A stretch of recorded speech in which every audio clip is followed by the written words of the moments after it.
Good morning, everybody, and welcome to the 2026 Slumberland American Birkebeiner here in Cable to Hayward, Wisconsin. We're in Hayward, Wisconsin. My name is Adam Verrier, and I'm here with local expert and American Birkebeiner board. Former board member. Former board member. You're no longer on the board. Dennis 24 Kruse, years were enough. The man who knows everything about the American Birkebeiner, Dennis Kruse. Well, thanks, Adam. Yeah, it's a perfect day. It's just that we've had good snow all winter. Then, unfortunately, which often seems to be the case, the week preceding, we had warm weather, some rain on Wednesday, and some problems on the lake. Those were pretty well resolved for the Cordelope, but I think they're in better shape today for the Berkey. Well, we've had really great weather over the last week, in my opinion. We have plenty of snow on the ground, but we did have a week of warm weather, and it finished with a little bit of rain just a couple of days ago. Not much, but a little bit, and that rain gets down in there into the snow, which isn't that much fun while it's wet. But now that it's frozen up, last night it was about 14 degrees was the low temperature. That's about minus 10 Celsius to anybody who's not living in the United States and watching this. And so it's plenty cold. So the groomers have had a chance to make this great. And you can see even right here on Main Street, we've got snow spread all over the street. So it's going to be a great Berkey. The weather conditions could not be better. It's now up to about 18 or 19 degrees Fahrenheit with hardly any wind, maybe a 2 or 3 mile an hour wind out of the northwest, so no real wind to speak of, and we're set for a great race today. Yeah, the thing is, I talked to some skiers as we shared with our viewers the Cordelope, which is almost 3,000 skiers participated on the second half of this trail, and some of the final skiers said the hills did not break up. They weren't having to deal with sugar. It was still firm. So I think it's going to be one of the best conditions we've had as far as trail conditions and weather for some years here at the American Birkebeiner. I agree with you. I've been out doing course recon all week long, and I've checked out for the last 3 or 4 days. I've been checking out the Berkey Trail. It's very firm because it's got a little bit of water in it, which now is frozen up. And the thing that I'm curious about was that the conditions are different from the north end of the trail. We're now looking at the start line in Cable, at Telemark, and the finish and the start don't have the same snow conditions. It's older snow down here. They got less snow in the last couple days than they did up north, but they got maybe 2 inches of snow, maybe even a little bit more than that. And so I saw yesterday where they had prepared the trail and they had sort of pressed the new snow down on top of the old snow layer. But down here you don't have that new snow. I'm curious to know whether they're going to run the tiller down into the snow so that it mixes all that old snow in with the new snow, which would make it very fast if that's the case. Skiers yesterday reported that the conditions were very fast, and some people said, I was a little nervous about doing the full American Birkebeiner, but it's going to be so fast and such great conditions. I should have done it this year. Yeah, I think I agree 100%. And, one of the things, the first Berkey in 1973 was groomed by a snowmobile pulling 2 young teenagers in alpine skis.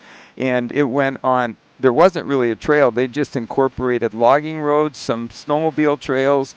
And then starting in 1977, they built Berkey Trail. Tony Wise did, the founder of the American Birkebeiner. And then it was improved because the original trail was only about 15 feet wide, and the race was going already to 3,000 or 4,000 skiers with one mass start, which now we have 10 waves going off. So it's become a great course. Most of the way, it's at least 30 feet wide. And as you can see in the start, I can't even count all the tracks. Right. So, no, it's great. I think it makes for, early years there were lots of problems, skiers jamming up because people were falling at the bottom of the hill, waiting at the top till the trail had cleared. That's not a problem anymore. You can pretty much ski without a traffic jam all the way to Lake Hayward. Yeah, and it's not every year when you have really great. I mean, sometimes it's an outdoor race. It's out in nature. You can't always control the weather, and so you can have races out here, whether it's snowing heavily during the race, or it's raining, or there isn't much snow. But when you have conditions like we have today, where everything is pretty much perfect, it just couldn't be better. I was out skiing yesterday with a couple of the elite skiers. Several of them over the past few days, I've managed to run into these guys out on the ski trails the last few days, and all of them have said they've been very excited about a fast race. Yeah, the other thing is last year, as you remember, Adam, when you joined us to bring the coverage, we couldn't run snowmobiles down the trail because really we only had snow in the preceding week that allowed us to groom all the way from Cable to Hayward. This year, since almost the end of November, we've been able to groom the trail. And to the credit of the American Birkebeiner, they've understood for years that a good trail is a trail you build over the winter.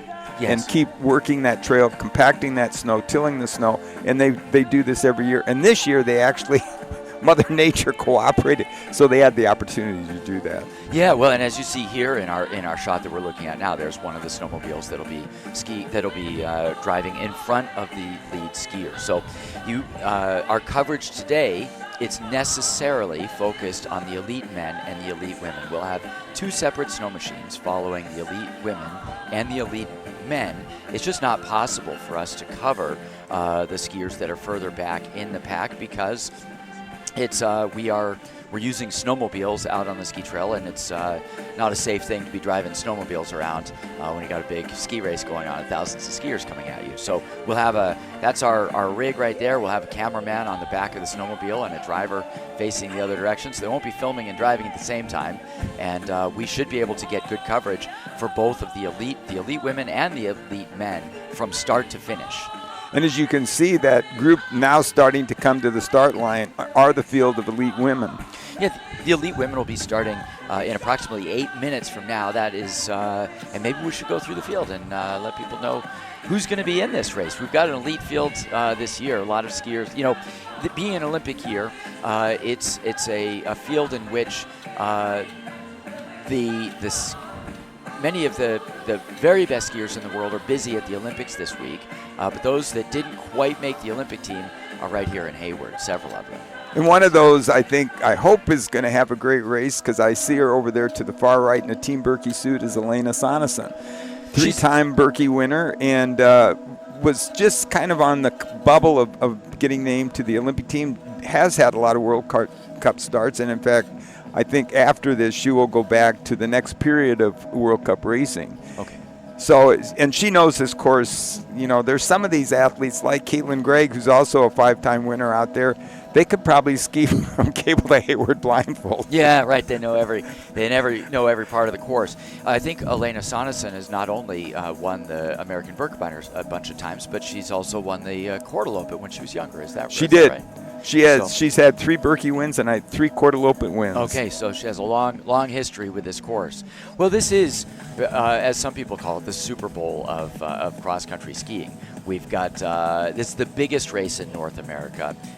This is the height of the season, and I think Elena Sonesson may have her hands full with the field that she's. There's a lot of other fast skiers in there. We've got, for example, in the elite field, we've got Karol Koleta, a Polish skier skiing for, I believe she's skiing for Team Birkie this year. Annie McColgan is in the field. Anna Maria Dietze, a German skier, skiing for, I believe she's out of college and skiing on a club team now. I'm not sure which team.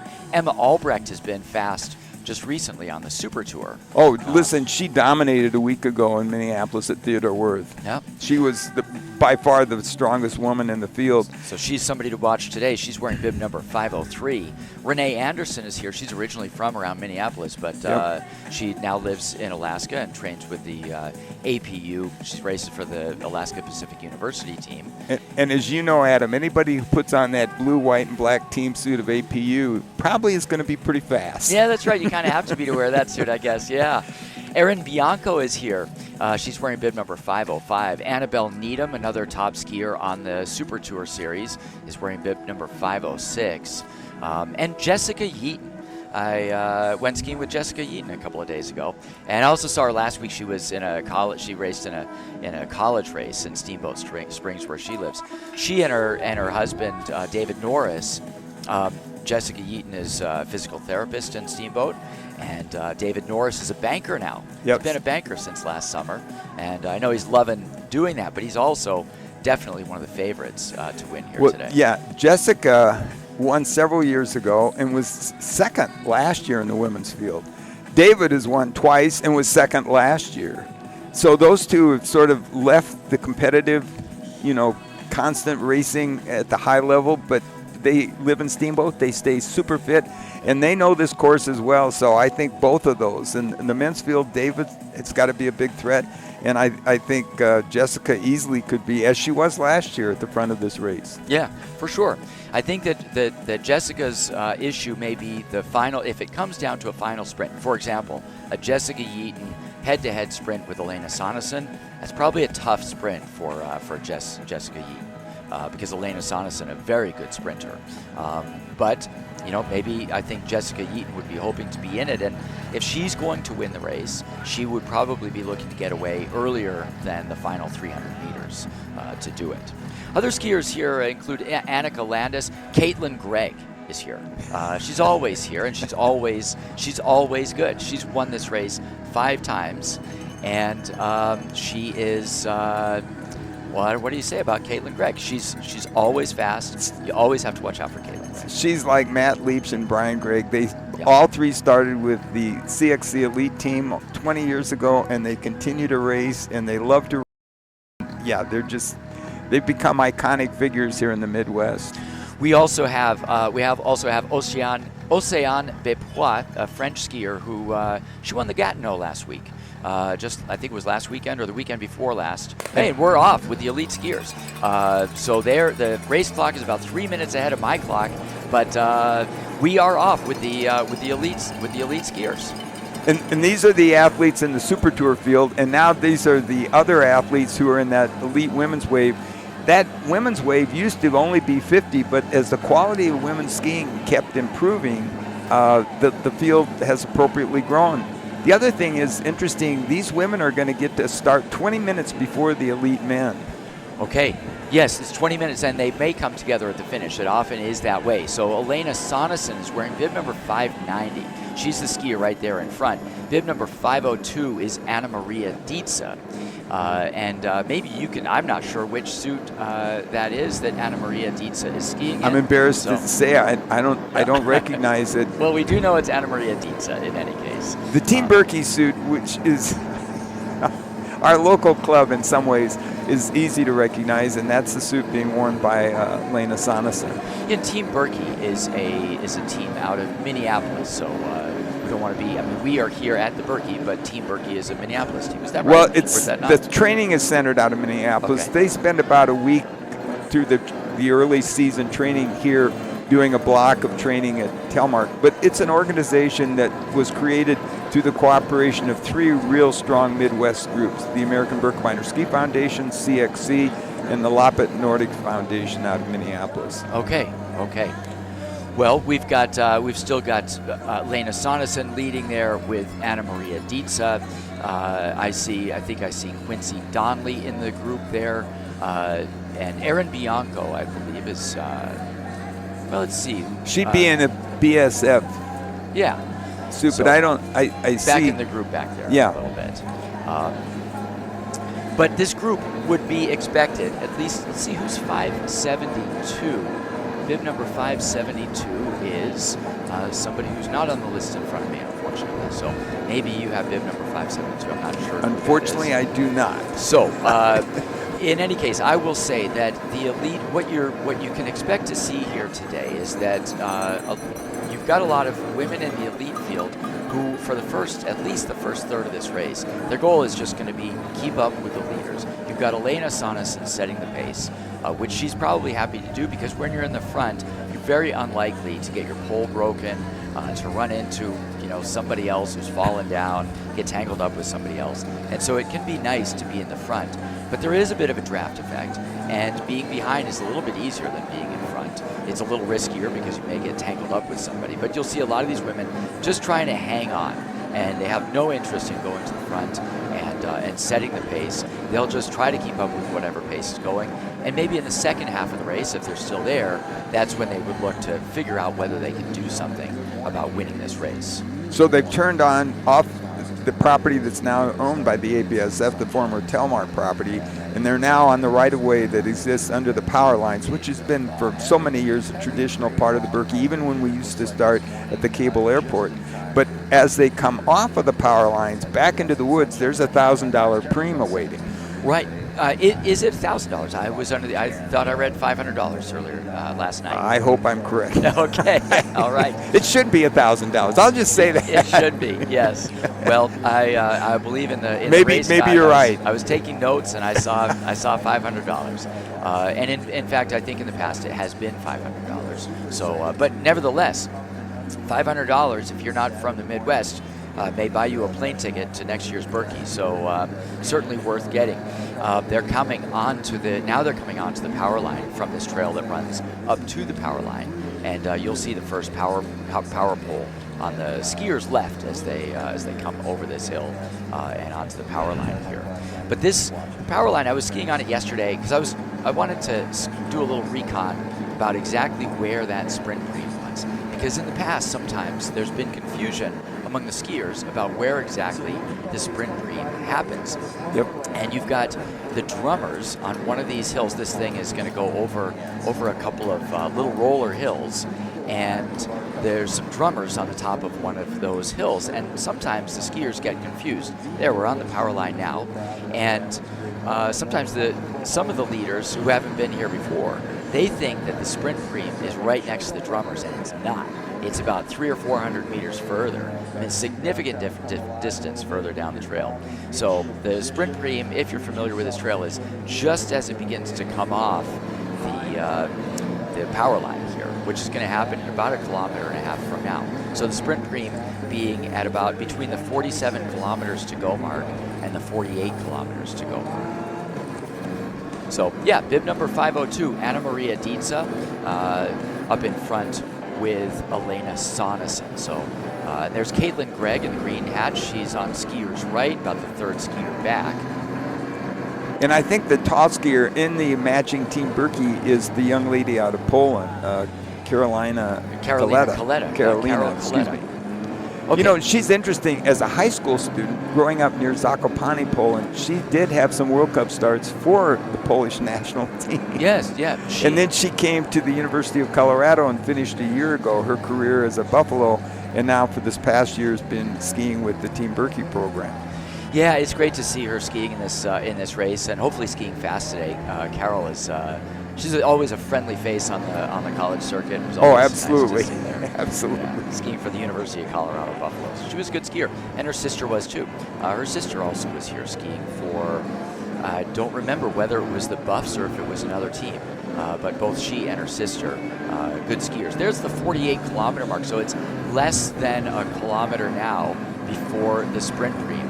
And they've got a few more rollers, but again, we'll see the drummers before long on the skiers' right, on the viewers' left.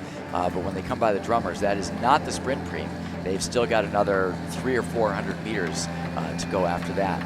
But this, they've got sort of rolling up and down hills here, very small hills, as they come up the power line. And we've got the next wave, and this would be, I believe this is the wave, the classic. The classic, the elite classic wave. There's the drummers there on the skiers' right, and looks like Elena Sonesson staying at the front here. So anybody who wants to win this Prix is now going to want to be toward the front here, and you'll have some skiers who just say, my goal is to get to the finish, and if I waste a bunch of energy on trying to win this $500, I'm not gonna have a good race, so I'm not gonna give it a try. But it looks like maybe Anna Maria Dietze looking to be in for the sprint cream. Elena Sonesson definitely charging hard and looking to take control of this as she moves to skier's left, which is a good move because the trail is a little bit lower at the last moment on the left. Anna Maria Dietze looking to take that gap that's available to her, and we'll see who's going to win this sprint. Now, Elena Sonesson is a good sprinter. Anna Maria Dietze coming up through, and it looks like it's going to be, I don't know, I'm not going to try and call it, but I think. If I had to, I'm going with Anna Maria. Me too. I think Anna Maria Dietze may have won that. It's a good thing we're not the ones in charge because, and we'll see, we'll find out later whether we were right or not. I think they'll get us that information later on. So good sprint though for Anna Maria Dietze and Elena Sonesson. But now you see Caitlin Gregg going to the front, and clearly, I think, knowing Caitlin, she's been around this race a long time. She's been through this sprint cream a long time. She didn't try to contest the sprint cream, but I think looking to attack when the others are tired from the sprint cream. And that would fit with her MO. She would, if she's going to win this race, in my view, I would advise her, you better go early. Like with 47 kilometers to go would be a good time to go, because I think Caitlin Gregg is going to need to wear everybody out in order to win this race. You know, Caitlin has been a fixture in the Midwest. She skied collegiately at Northern Michigan University and then was part of the CXC elite team. After racing for CXC, then she stayed in the Midwest, and she and her husband created Team Gregg, and they were fixtures in Minneapolis, doing so much to promote the culture of the sport of cross-country skiing. This year, they moved to where her husband's from, the Methow Valley. They have a home there now. And I know I talked to her. She was in Minneapolis last weekend. She says, I kind of miss the exciting culture of skiing in the Midwest. But of course, she lives in that beautiful Methow Valley, which is a mecca for skiing and has, you know, surrounded by beautiful mountains. But I won't say her age, but I will say she's a mother of two. Yeah, well, I saw her 2 days ago out at the Barnaburkey. She was out there with she and her husband Brian Gregg were shepherding their kids around the kids race out there, and so I took a lap with. Caitlin said, "Come on, I got to ski a lap. Come ski with me." So we took a quick lap around, and she was telling me something about being in a race, and she was with some younger skiers, and she was asking them, "Would you these skiers were sort of maybe in their mid-20s or younger 20s?" And she said, "Would you rather be beat by a fast high school kid, or some older person like over 40 like me?" And she said, "Yeah." They all said, "No, I don't want to get beat by the old women. I'd rather get beat by a high school kid than somebody in their 40s." So I think Caitlin had mixed feelings about that.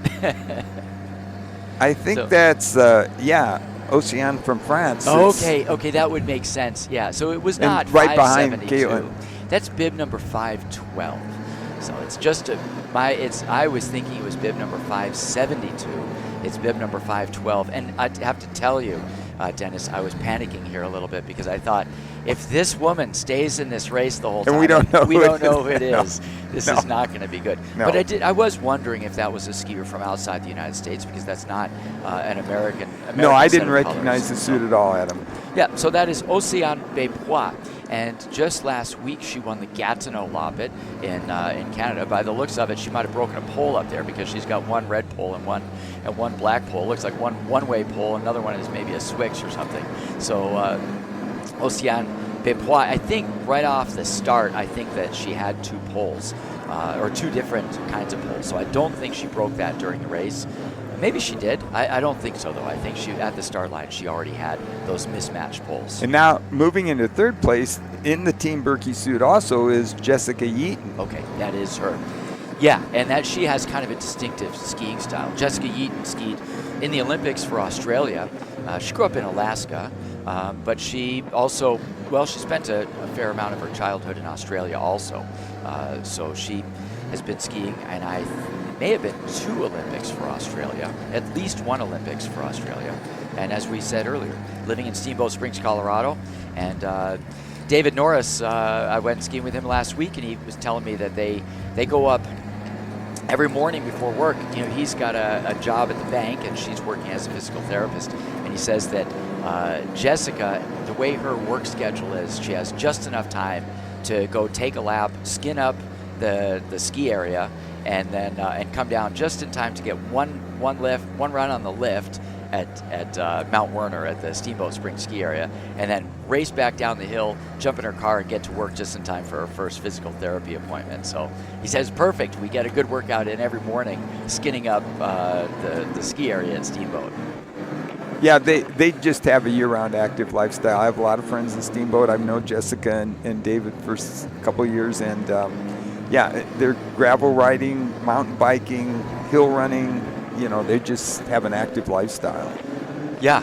Well, we've got Caitlin Gregg now stepping aside and asking Océane Bépois to go to the front. Océane Bépois, about 26 years old, from France, and I'm not sure exactly where in France she's from.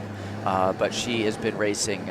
She's been focusing on marathons. I looked up her results the other day on the International Ski Federation website, and saw that she had a lot of top results in European marathons. And I don't see that she's raced any North American marathons before she came over and won the Gatineau Loppet just last week.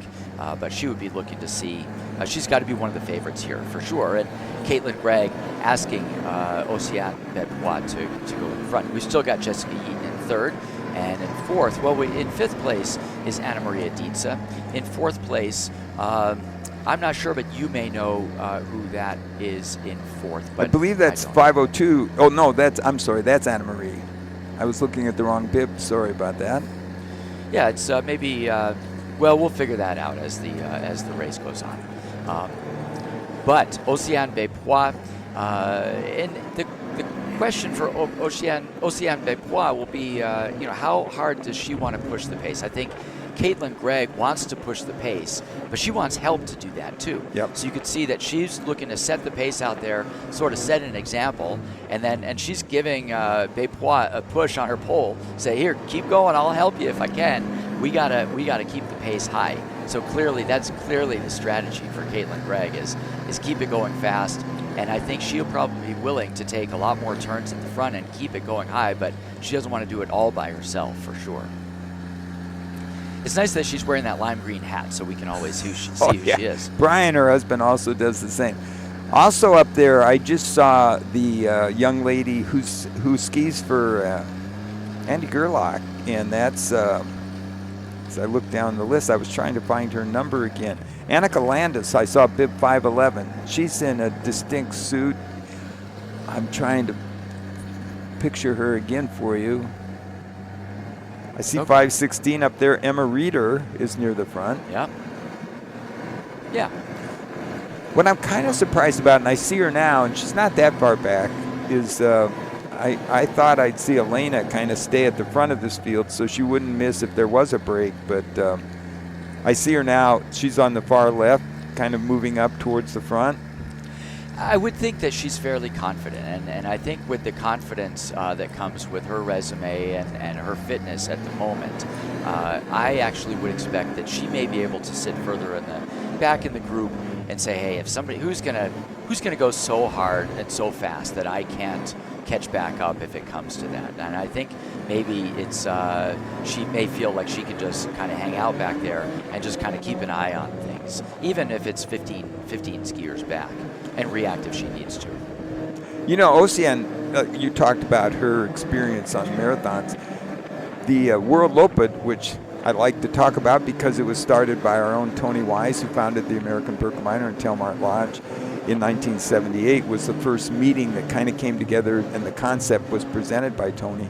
But it now has 20 marathons around the world.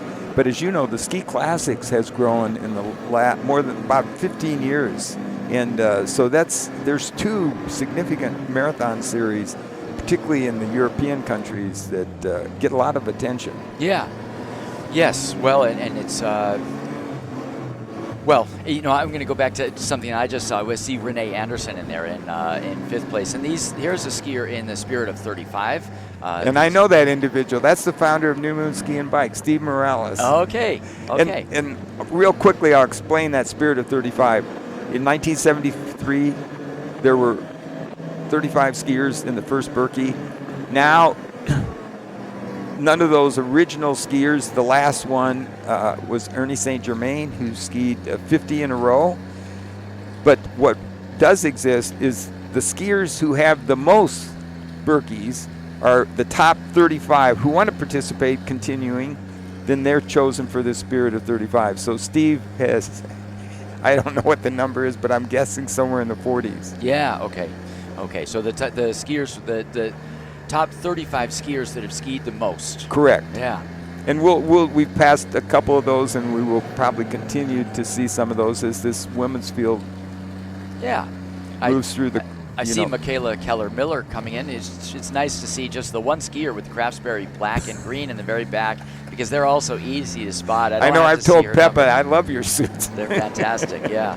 So it's clear that Michaela Keller-Miller, originally from Minneapolis and skied athlete at the University of Alaska Anchorage. She's now a biathlete at the Craftsbury. She's doing a combination of biathlon and cross-country skiing. She was skiing at U.S. Nationals a few weeks ago back in New York, but Michaela Keller-Miller also there in the group. And we're getting ready for the men's elite start. That's scheduled for 8:50. My watch says we're just a couple of minutes away from that. I think the official race clock just 2 or 3 minutes ahead of the wristwatch on my wrist. So I expect them to be just 2 or 3 minutes away from the start.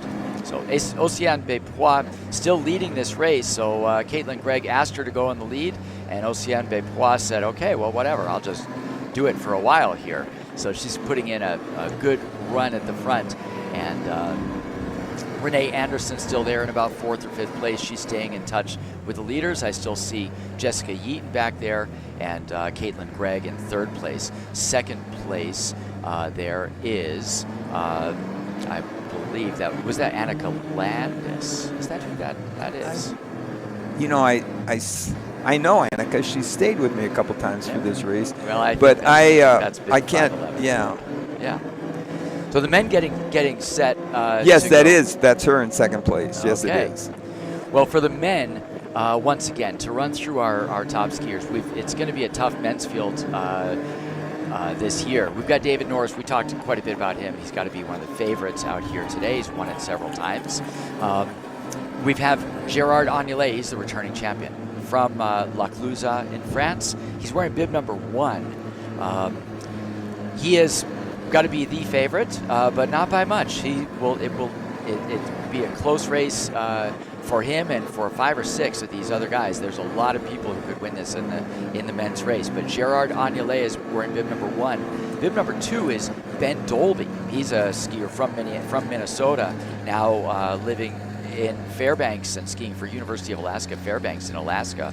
Ari Endestad, also originally from Fairbanks, now living in Anchorage and skiing for APU. He's bib number 3, and he's been skiing fast recently, especially in sprints on the Super Tour. Ricardo Izquierdo Bernier has been on the podium in this race before, fast skier from Quebec, and he just won the Gatineau last week also. Ricardo Izquierdo Bernier, another skier to watch out here today. He'll be wearing some sort of a red suit. And he's been a podium finisher here. He has been, yep. He was 3rd place just a couple of years ago, or maybe it was last year. I think it was last year. Okay. So our elite skiers are in front of the rest of the elite wave. The elite wave behind that red banner that they're holding down to keep them from getting off the line first. And I guess they're just trusting the elite skiers up there without a banner, and they're trusting that they're not going to take off early. And, in a 50K race, really, not much if you get a 1/4 of a second head start. Well, a quick add a note to that. The skiers in front of the bib line, yep. or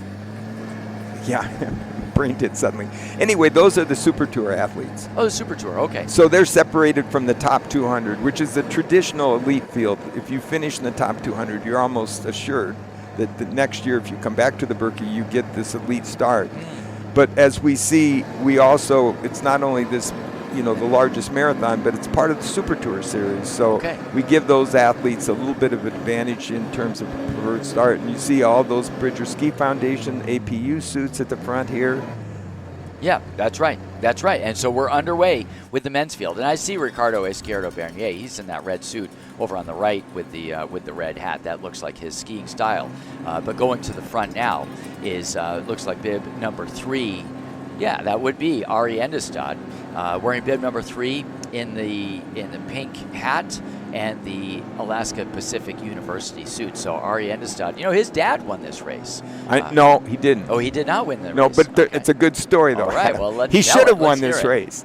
I believe it was 1992. It was a Main Street finish. He went down to look at the course the night before, and a friend, who I won't identify, said, "This is the banner," which is not.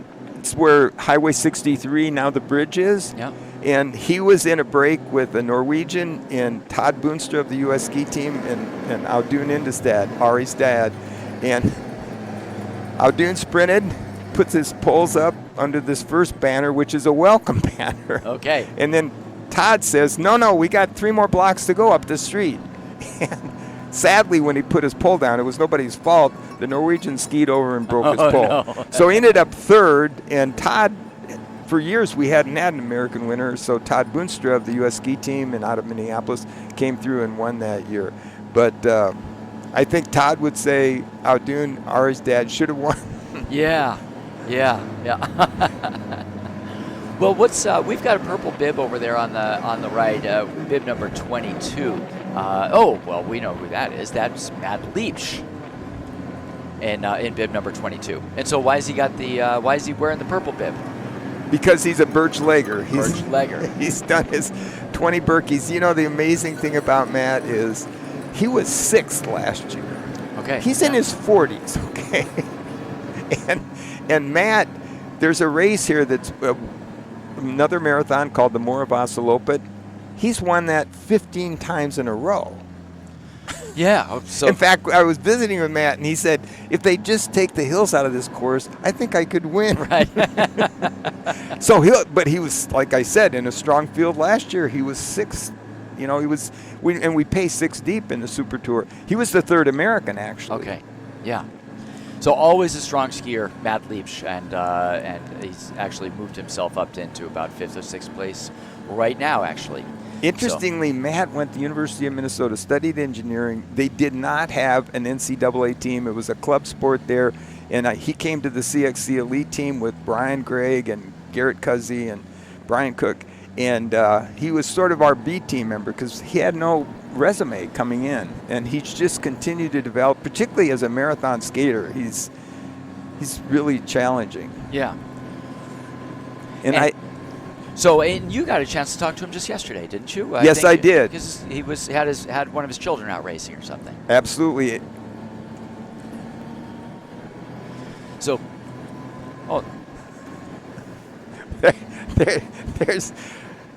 I'm not happy to see myself.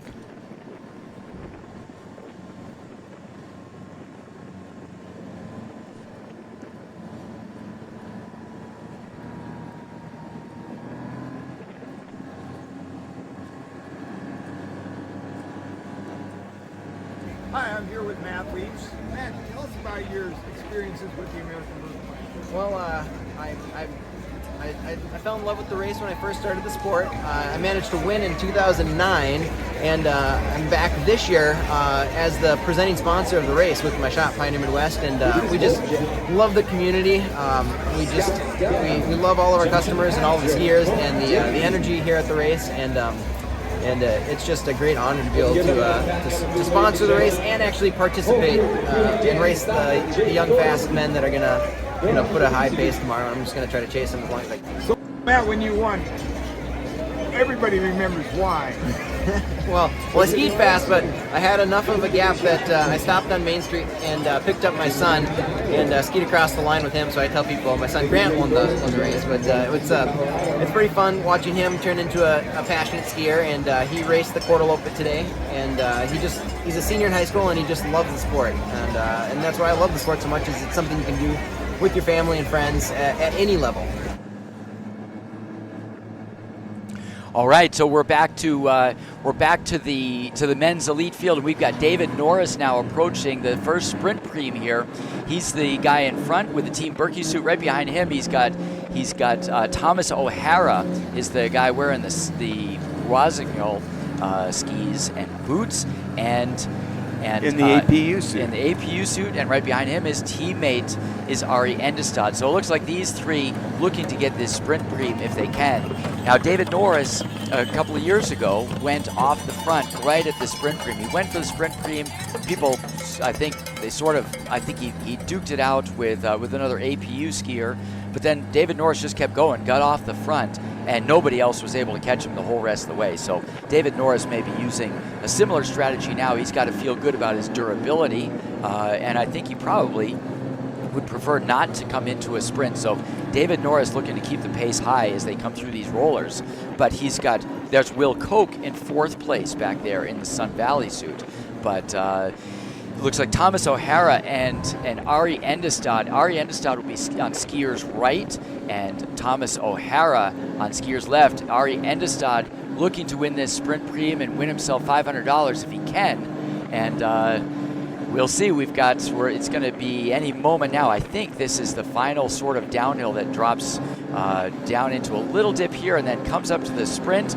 And Ari Endestad looking like he is going to take it. And it was Ari Endestad, bib number 3, who takes $500 home with him. If nothing else today, he's going to go home with $500. But these skiers did not manage to break away from the rest of the group. There's a good sprinter in third place, Will Koch, wearing the Sun Valley suit, and David Norris looking over his shoulder.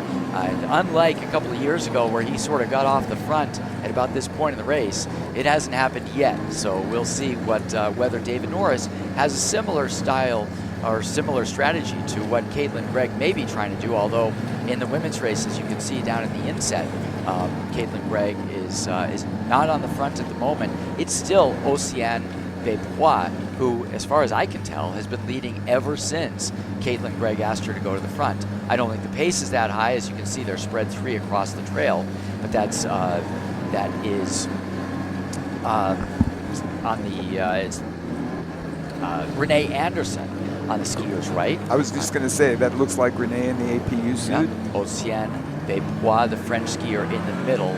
And we've got Will Koch in the men's race in second place, and a couple of APU skiers behind him. Thomas O'Hara, former World Cup skier, and Ari Endestad, whose dad didn't quite win the Birkie. So over on the far right in that front row, it looks like 516. That would be Chelsea Youngberg. Okay, Chelsea Youngberg, a fast local skier. She has been skiing like. Maybe you know more about Chelsea Youngberg than me, because she races a lot locally and is rocket fast, but I don't think that she travels that much. No, she doesn't. And it's interesting because I believe she skied collegiately at St. Scholastica, which is a great program in Duluth, Minnesota, and was a good skier, not particularly outstanding. I know we had an outstanding field of women skiing in what was called the Ski to Ski race that's been held several years. And she won handily over Carolina Coletta. Coletta, yeah. Thank you very much. And I thought, given her pedigree, that she was going to be dominant, but she was minutes ahead. And so my understanding is she's a woman who's out of college and suddenly has just found joy in being fit and in doing endurance sports. And yeah, she's been skiing really well here in the Midwest. Well, she's looking like she's going to take over the lead from Oceane Bepois. Now we get to see who's got the fastest skis here, and it looks like Caitlin Gregg's got good skis. In fact, earlier we saw her skiing behind Oceane Bepois and actually gave Bepois a little bit of a push down the trail to keep her out in front because Caitlin Gregg didn't want to lead at that point. Now, that's David Norris in the lead there. We've got Will Koch. Now, Will Koch will be a dangerous guy in a sprint if it comes down to that, because Will Koch is a good sprinter. His sprint tends to come from further out in the sprint races that he's excelled in. And a sprint race, a formal sprint race in skiing is about a 1.4, 1.5 kilometer course. And when Will does well in those, he tends to go from real early. Pushes the pace from a kilometer, just with a kilometer to go in those sprint races, and keeps the pace high and tends to win them that way. So I would be curious if Will Koch comes into the finish here among the leaders, whether he can do something about winning a sprint, considering especially that there's the International Bridge to ski over and then a 350-meter uphill drag to the finish line. The 2 events that we had last week, Super Tour events down in Minneapolis, neither one was a sprint. It was a 10K, the first day freestyle mass start, and then a 10K interval classic start. He's strong in both races. Yeah. Just really skiing well. Yep. And this probably, for most of our knowledgeable viewers, are going to think this is unnecessary to say, but if we have some new viewers, when we say Will Koch, that's the son of the infamous Bill Koch. Until this, infamous, yeah. Or famous. For me, he's the only reason I'm sitting here. Okay. I saw Bill Koch win his silver medal in 1976, sadly 50 years ago, and got interested in cross-country skiing. It's been exciting. It's so well known to see Ben Ogden get 2 silver medals, and finally the American men have come back to the top of the leaderboard in, international skiing. Well, yeah, we go back to the women now. They just came through there at 38 kilometers to go, and they just came through one of the feed stations. We got feed stations throughout this race, and so 38 kilometers to go for the women. You'll continue to see the women, as we saw in the inset just a moment ago, the women passing some of the Spirit of 35 skiers. They started about 15 minutes before the women, so they had a 15-minute head start. So the women will be passing some of those Spirit of 35 skiers. There's just 35 of them, and they understand that when the women's elite field comes through and the men's elite field comes through, that they will want to pull over a little bit and give them a little bit of space to come through, especially when we have a large group of women like we do and a large group of men who right now are being led by Gerard Agnelet. This is last year's winner. He's won it twice before, and Gerard Agnelet, I think he's got to be the favorite coming into this race. He's certainly not the clear favorite, but if you had to bet on somebody, then Gerard Agnelet might be the guy you would bet on. In the red suit over on the left, I believe that's Ricardo Izquierdo Bernier. He was third place, I think, last year, and also one of the favorites. And in second place now, again, is David Norris, as we saw earlier. But that's David Norris in second place. Ricardo Izquierdo Bernier in third, I believe, is in that red suit, because I believe that's a Quebecois suit that I've seen on the Canadian skiers. I saw Ricardo Izquierdo Bernier in Lake Placid just a couple of, maybe it was last month at U.S. Nationals. That must be 6 weeks ago.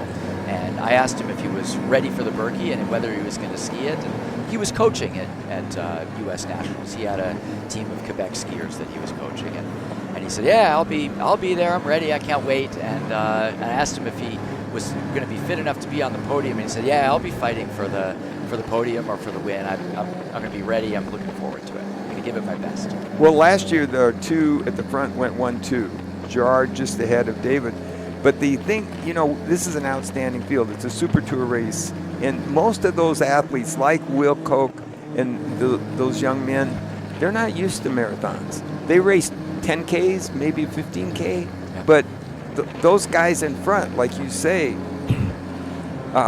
Gerard and David and Eduardo, those are marathon veterans. Yeah, they've been around the block a few times for sure in these marathon races. They've kind of seen a lot of stuff. We do see the men at the moment going a lot more aggressively than the women. The women's field seems to have settled down some, and it looks like they've kind of broken into their elite pack of maybe 20, 25 women in that group.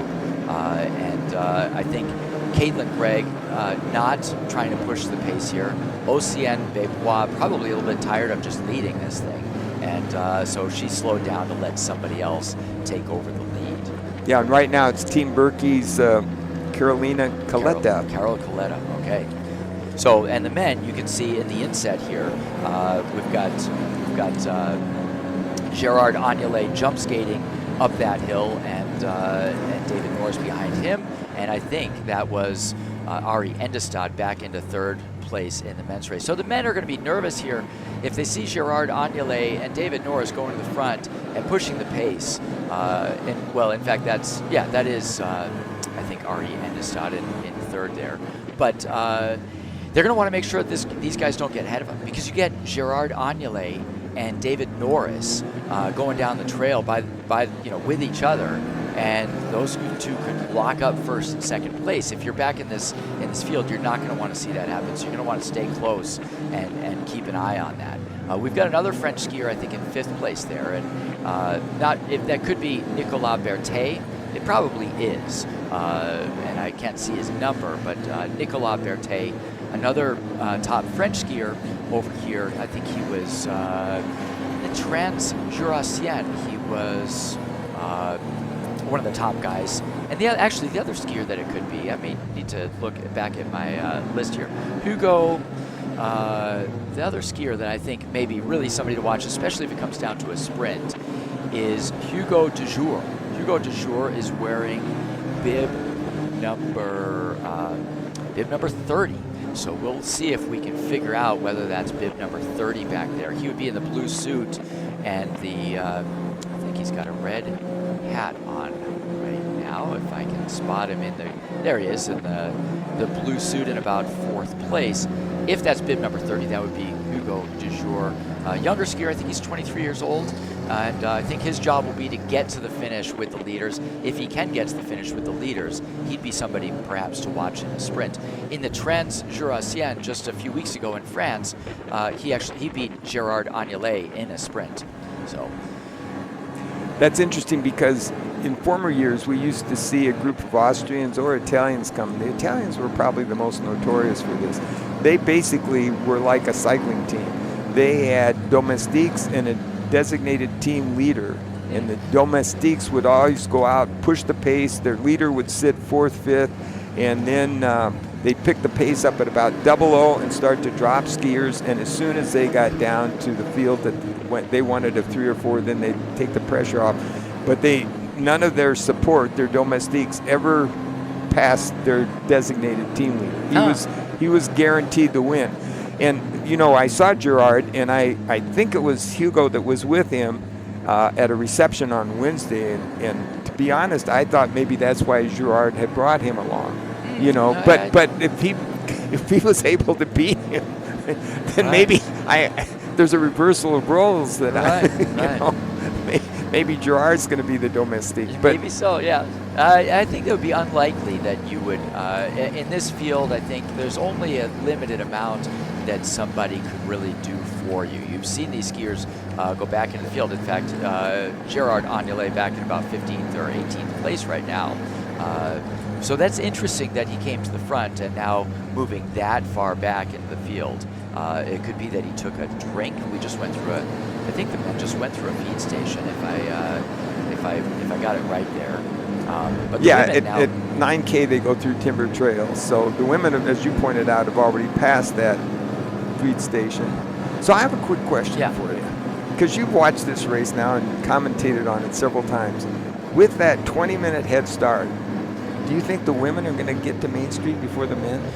Well, they often do, but this, I think it's going to come down to tactics here, and we have seen the women, especially in some parts of this race, really easing off. Not because of any, and it's simply tactics. I think that the women have said, hey, I don't want to lead. Nobody wants to really try and take it out. But you see David Norris going hard, and it's all strung out.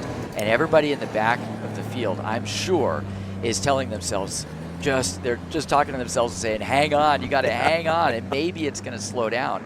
And if it doesn't slow down, you're going to get dropped, and then that's it. And oh well, and try again next year. But I think that the men's race is going so hard right now. You can see the sort of the body language here. David Norris going hard. Will Koch staying behind David Norris. I don't think there's any way Will Koch in the next few minutes is going to want to take the lead from David Norris. He's just going to try and keep up as long as he can. But the women, they're all spread across the trail, and I think the women are saying, hey, I don't have to lead now. I don't have any intention of going to the lead. If I'm going to win this race, I can do that later. I'm just going to keep up with the group. So I think the men are going to catch the women today. I agree. Yeah. And, I mean, as you say, as you look at that women's field, they're spread across. We're in single file. So, David and now Will, they're keeping the pressure on at the front of the race. Yeah, just as I said, Will Koch was not going to take the lead if he didn't have to, and now he goes into the lead. But I think, that's because David Norris gave a look over his shoulder, kind of like, hey, why don't you take your turn in the front? And racing etiquette says that if the leader, after leading for a while, says, why don't you take your turn, you really ought to go ahead and take your turn at the front. It's not a hard and fast rule, but that's sort of the etiquette of the sport. You all ought to do your part at the front. So, but now you can see Will Koch did go to the front, but he slowed the pace down. Now everybody comes back together. And I can guarantee there's plenty of skiers in the back of this group that are relieved to see the pace come down a little bit so that they can come back into the group and maybe move up in the group. Again, Gerard Agnelet now moving back up into about 4th or 5th place there. He's got the red hat on and the dark blue suit with a little bit of black in it. But on the women's side, I think that's Renee Anderson. Renee Anderson wearing bib number 504. Look at my list to confirm that that's who it is. And in fact, you're right.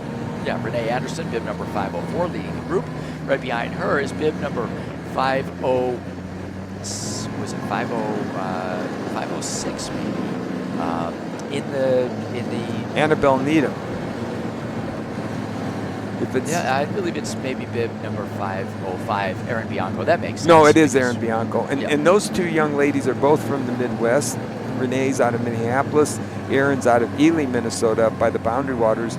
But they raced collegiately out in New England, and then they were, for 1 year, were on Team Berkey together. So they've been close friends throughout their ski careers. Yeah. Well, Anna Maria Dietz is still in this race. She's wearing the green hat. I'm glad she's wearing that Berkey hat. The green hat is this year's Berkey hat that they're giving out to participants, and I'm glad to see Anna Maria Dietz wearing it because it makes it really easy for us to spot her here in the studio. But it is Renee Anderson leading the group, and it's still, this pace looks pretty easy. I don't think that Renee Anderson is overdoing it here at the front, and she's got a fairly large group of women still content to just ski with the group, including Caitlin Gregg, who's back there in about 5th or 6th place. And I had speculated earlier that maybe she was going to try and push the pace from the front, but she's not doing that now, and she hasn't been at the front for some time. So it looks like for the time being, most of these women content to stay in the group. I see Michaela Keller-Miller back there in the group, and she looked like she was taking a very easy skiing, has an easy skiing stride. You see the women back there standing up and taking it easy back there. So there was a little bit of an accordion effect that makes it a little bit tougher back there, where every time you go over a hill, the line gets strung out and then it comes back together at the bottom of the downhills. But it's a lot more comfortable back there for the women than it has been so far for the men, but I think that may be changing for the men as David Norris is back in the front, but the pace doesn't look all that high. You've got the men now spread across the trail. So yeah, with 20-minute gap between the starts of the men and the women, it is sometimes the women get to the finish first. I think the men get to the finish first, I'd say considerably more than half the time, but it certainly isn't every time. No, I agree. Typically, you start to see the men catch them after they cross Mosquito Brook Road, but before they cross the bridge that we talked about yesterday in the Cortalopa that goes over Highway 77. Oh, the Becker Bridge. Yes. Yeah. Well, I think that the other thing that can make a difference is snow conditions. When it's slow snow conditions, it's deep, heavy snow and very slow going, the women may have a better chance of getting to the finish line before the men, because the men's field tend to ski with a little more power. The difference in fitness between the women and the men, I think, is quite small, but the difference in power is larger. So when you have a fast course, and weight, but I think that when you have a fast course, the men are using a lot of power to use the V2 stride and using a lot of upper body power to go really fast down the trail. On an uphill, the speed isn't, I don't think it's as large as it is across the flats, where the men have the power to go real fast on the flats. And Dennis, I think, again, you spoke with Matt Liebsch, and I think we're going to hear from Matt Liebsch here in a moment.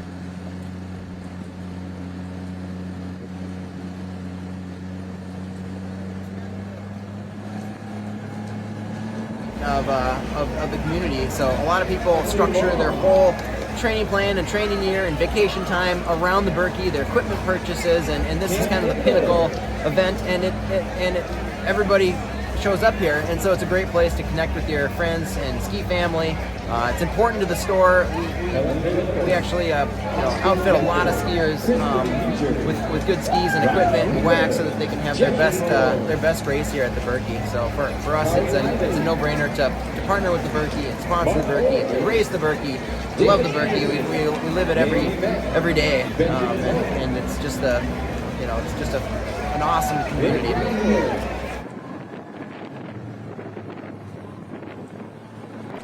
And again, Matt Liebsch with Pioneer Nordic, he was really helping us out with this.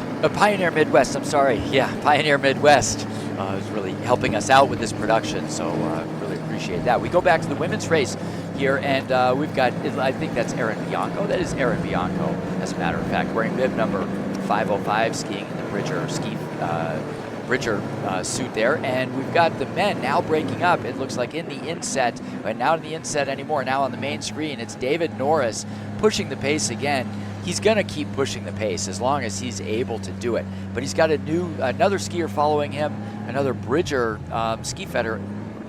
Bridger Ski Foundation. Ski Foundation. Oh, doing too much talking today. I need to I'll come back in half an hour and we'll try this again. All right. So we'll try to figure out who the BSF skier is. It could be Reed Goebel. We'll look at his bib, and I think Reed Goebel is skiing there. He's originally from Michigan and skiing for BSF. And once these guys get out of a tuck, maybe we'll figure out what his bib is. And I'll go to the start list here and see what bib he's wearing. You see if you can figure that out while I take a look and see where Reed Goebel is. Looks like he's wearing bib number 19 is Reed Goebel. So if that's a 19, that would be him. We'll maybe figure it out once we get to another uphill. We can see who they are. In the inset again, it's still Erin Bianco leading the field, and the women's field still looks like they're skiing very relaxed at the moment. And men coming into the feed station here at one of the checkpoints. It's a bib that starts with a 2, I think, or maybe a 3. So this is they're nearing the high point of the race. This is the food station at the Sealy Fire Tower. Okay. And they had quite a bit of downhill because actually the high point is north of the food station. So they've already come over the high point. Gone over the highest point of the course. Okay. And that may have been, well, we'll see. We'll see. When we can see it, we'll see it. I shouldn't say this, but I'm guessing who it is not, though, is the coach of the Bridger Ski Foundation, who's done such a great, he's really developed a great program there out of Bozeman, Montana, and he's in the field, and that's Andy Newell. Okay. But I don't think Andy, the sprinter, would necessarily be at the front. No, he could be. He could be. I mean, Andy Newell. It doesn't look like his stature, though, to me. But well, it's a bib number. Is that a 3-digit number? He's not. Is it 31 or is it? I don't. We'll try to figure this out. Okay. In any case, we've got. Oh, he's looking as. Oh, he's trying to. He's looked like he was pulling down his bib for us, so we can see it. I know going into the lead, into second place now. That is Gerard Agnelet, the French skier. He's wearing the headband there, and he always skis in a headband. I think no matter how cold it is. Not that it's that cold out here, but Gerard Agnelet always recognizable because he likes to wear a headband. And it looks like he's got his French teammate behind him, I believe, and I'm guessing that is Hugo Dejour. David Norris still leading it as he has been, and we've got somebody new leading the women's field also. Well, she's led a lot of this race. That is Oceane Bepois, the French skier. So we've got another sprint premium coming up for another $500 at 00. Yes, and we talked about David Norris going away at the first sprint. When Jessica Yeaton won this race, she sprinted up 00 and never looked back, and we never saw anybody in the screen for the rest of the race. I mean, She dominated from all the way, which is 29 kilometers to go. Yeah. So they haven't even, when they get there, they haven't even gone halfway through this race. Correct. Yeah.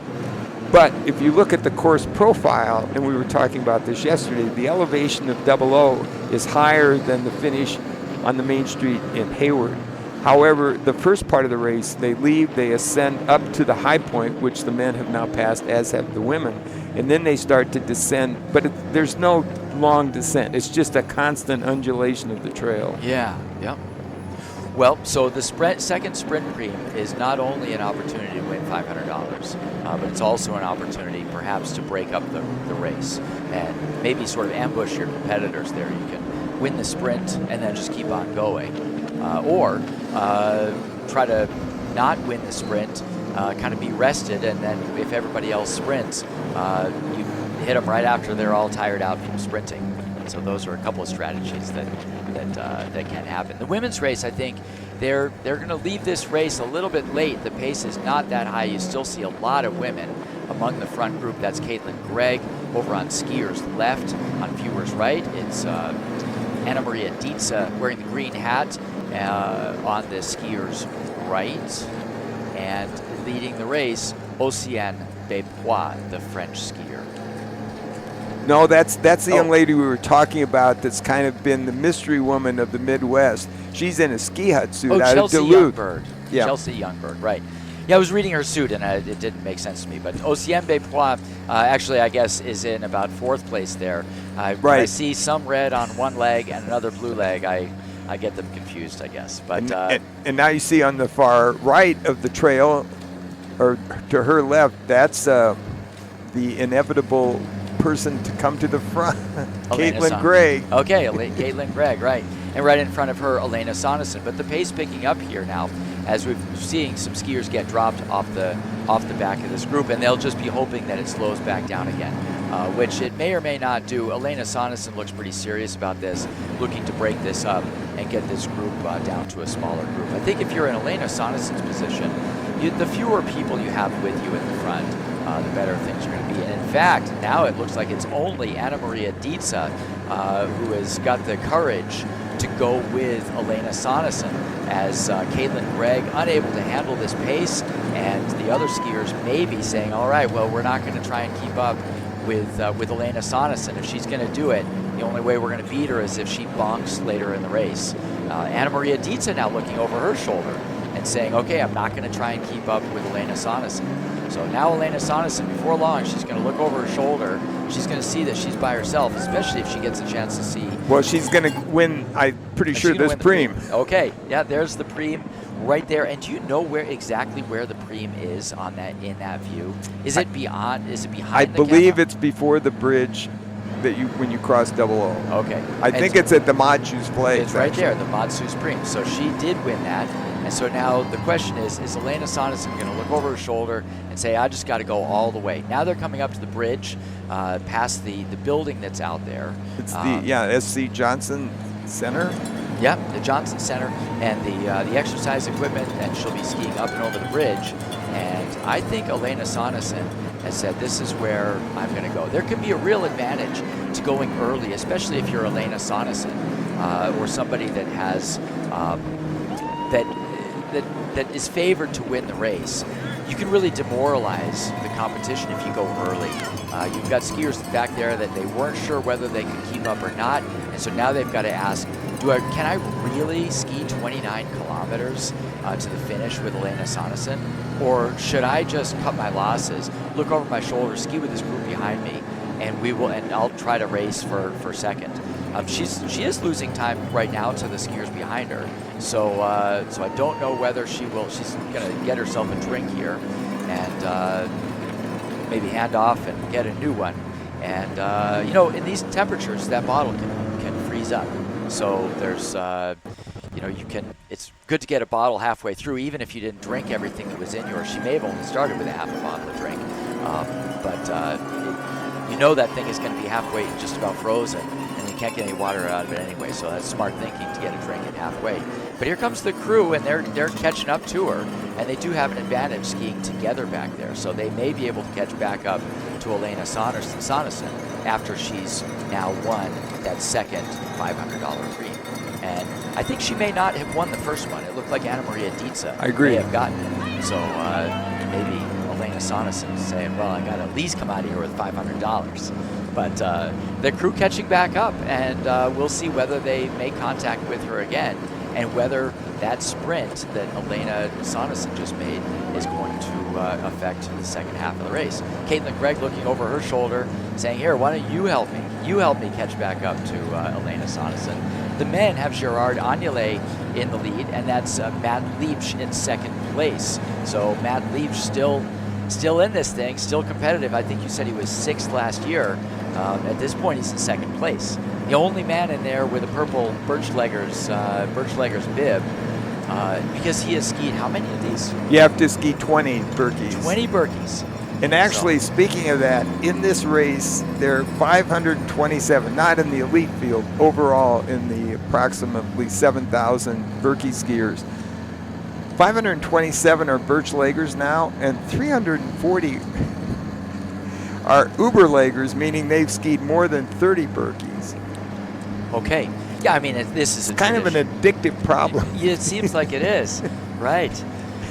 Yeah, it's such a big event, not only in the Midwest but in the United States. And now it's breaking up again here as Gerard Agnelet pushing the pace and putting David Norris into some hurt here. We're at the 34 kilometers to go mark. I believe the sprint cream is at 29 kilometers, so they still have 5 kilometers to go before they get to the sprint cream that the women just went through. Elena Sonesson still in the lead, but that lead is coming down. Elena Sonesson looks over her shoulder, and I believe Elena Sonesson is just going to take a few deep breaths here and ease off and try to be ready when the women come through so she can ski with them again. I mean, she certainly doesn't have to win this race with 29 kilometers to go, and it is a risky move because even if you go off the front and get a 2 or 3 minute gap, even if you got that much time, people have gotten onto the lake with 3 kilometers to go and just had a total meltdown.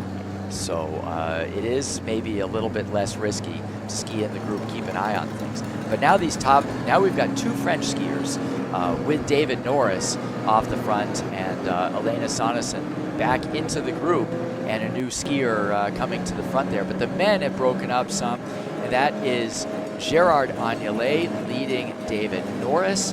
And the third skier, we'll figure out who that is, but I can tell you that Hugo Dejour is wearing bib 30. I don't know if this is bib number 30, but if it is bib number 30, then that is Hugo Dejour.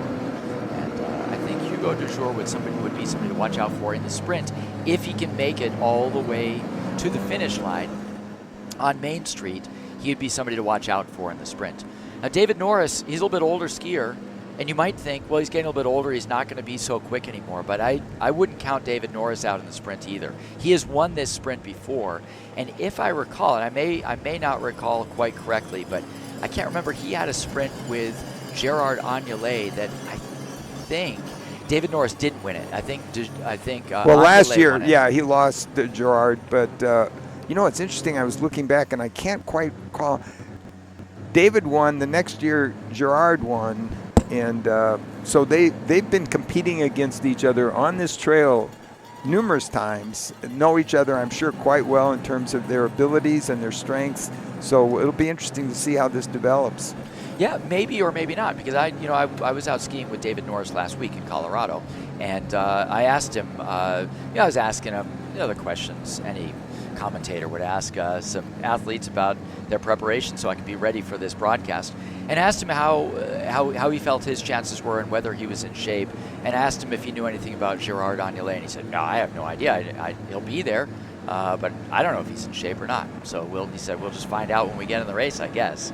So he told me he really didn't know, and but David's been busy down at there's some of the elite women skiers waving to the camera as they've got the men's field coming through, and the women not only skiing the elite race, but also spectators to the men's race, as we've got a Craftsbury green skier skiing up to the group. So, it's not that easy to figure out what the bib numbers are here. It's kind of mixes in with that. You've got a white number on a white background, so not really that easy to figure out who that skier is. I think that might be Brian Bushy. Okay. And that I would make only sense. say that because he skis for Craftsbury, and again, looking back to just a week ago, he was really strong in both races at the Super Tour in Minneapolis. Yes. Yep. It wouldn't surprise me if it's Brian Bushy. May be able to recognize his skiing style if we see him ski a little bit. But I'm still curious about who the other French skier is who drops back into 4th place here. And in fact, a lot of the rest of the group coming up too. This is the elite men a little bit off. That men's group has not totally broken up. They're still in there. So David Norris keeps pushing the pace, and Gerard Agnelet keeps pushing the pace, but the group keeps coming back together again. And it's kind of the same with the women. We had Caitlin or Elena Sonesson off the front to win that sprint preem, but the group right back together again. That's Chelsea Youngberg in the front right now. Correct. And like I said, she was so strong in this Sheeta ski race just a couple weeks ago here on the Telmark Trails. So it's It's amazing. I guess, I didn't know who she was, to be honest, sadly. And talking to some of the skiers, they said, yeah, she's just really developed in the last couple of years, and just enjoying, training and being fit. And Well, then let me ask you this question. Do you think she's going to win the 2026 Slumberland American Birkebeiner? Chelsea Youngberg, what do you say? it would be a surprise to me. Okay. But because of that success she had beating Carol, by minutes in, I think it was a 20K race. Yeah. So Well, I like surprises. So, right now, my favorite is Elena Sanas. okay. That's All right. Yeah. Well, she definitely looked good in that sprint preem. But we've got the Craftsberry skier in the front in the men's field in the inset, and they're continuing to come through the. There's a Birchlegger skier that they're passing there, but it's Chelsea Youngberg in the lead of the women's race, and in the men's race, Craftsberry skier, perhaps Brian Bushy. And it's really just about impossible to see what their bibs are when you've got white number on a white bib. But if we can spot it here one of these times, we'll be able to figure out who this is.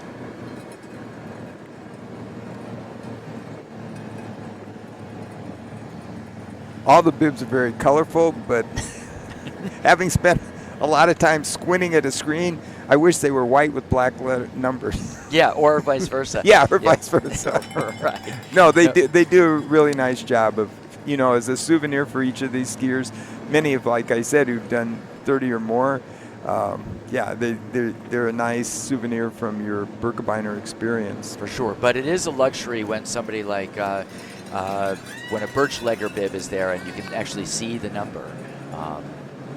I still can't. 30 something. 30. What's Brian Bushy? Let's see what his number is.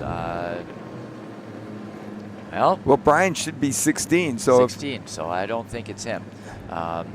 Trying to think of another Craftsberry's team member who from the Green Racing Project. Yeah.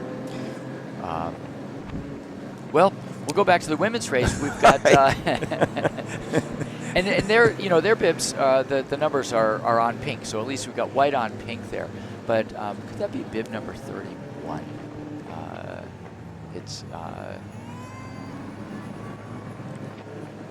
We may see it here, but bib number 511 in the front of the women's field. That's Annika Landis. Annika Landis, bib number 511. So Annika Landis now leading. So there's been a lot of changes in the lead in the women's field. Caitlin Gregg in second place there in the green hat. That's easy to spot. We have Chelsea Youngberg in third place. Fourth place is probably Renee Anderson because she's wearing the white hat, and I know she skis on Fisher skis. So that would be the top four. But the women's field a lot more relaxed, I think, than the men's field out here today. So I do think the women will get caught. In fact, you see Caitlin Gregg. Caitlin Gregg has gotten fast skis today. I think that's pretty clear. Every time she ends up on a downhill behind somebody, she ends up pushing their ski poles and pushing them ahead. And you may even see it here. There she goes. And she's got great skis, and that's going to give her a lot of confidence because it sure is a lot easier when you can just spend more time than anybody else tucking instead of going hard. The men's field back together here again. Gerard Agnelé in the front. We've got David Norris in second. We've got another French skier, probably Hugo Dujour, in third. And we've got a Craftsberry skier whose number we're not able to figure out in about third or fourth place, somewhere in there. And I'm kind of scanning down through the start list, and even the start list that I have in front of me doesn't give their team affiliation, so that kind of doesn't help me. I can't really look through to see who the Craftsberry skiers are and see who that could be, and I apologize for that. But do what we can here, and if we can see their bib. But you see the Birchleggers off on the right, and we can see their bibs. Real nice. Gold on red there. But we do know that it's Gerard Agnelé in first. We do know it's David Norris skiing with him, and we do know that the pace is pretty high among these guys. They're keeping the pressure on. There's another woman in the elite women's field, and we're coming into, and in fact there is the sprint preem right there. Kind of comes out of nowhere. That's I believe that was the sprint preem right there that Gerard Agnelé just picked himself up $500. So on the first sprint preem, I think that was Elena. No, but on the at the power line, I don't remember who won the men's. It was the men's. Was it Ari Endestad who won that? I think you're right. I think it was Ari, and it was Dietz who won. Anna Maria Dietz. Correct. Right.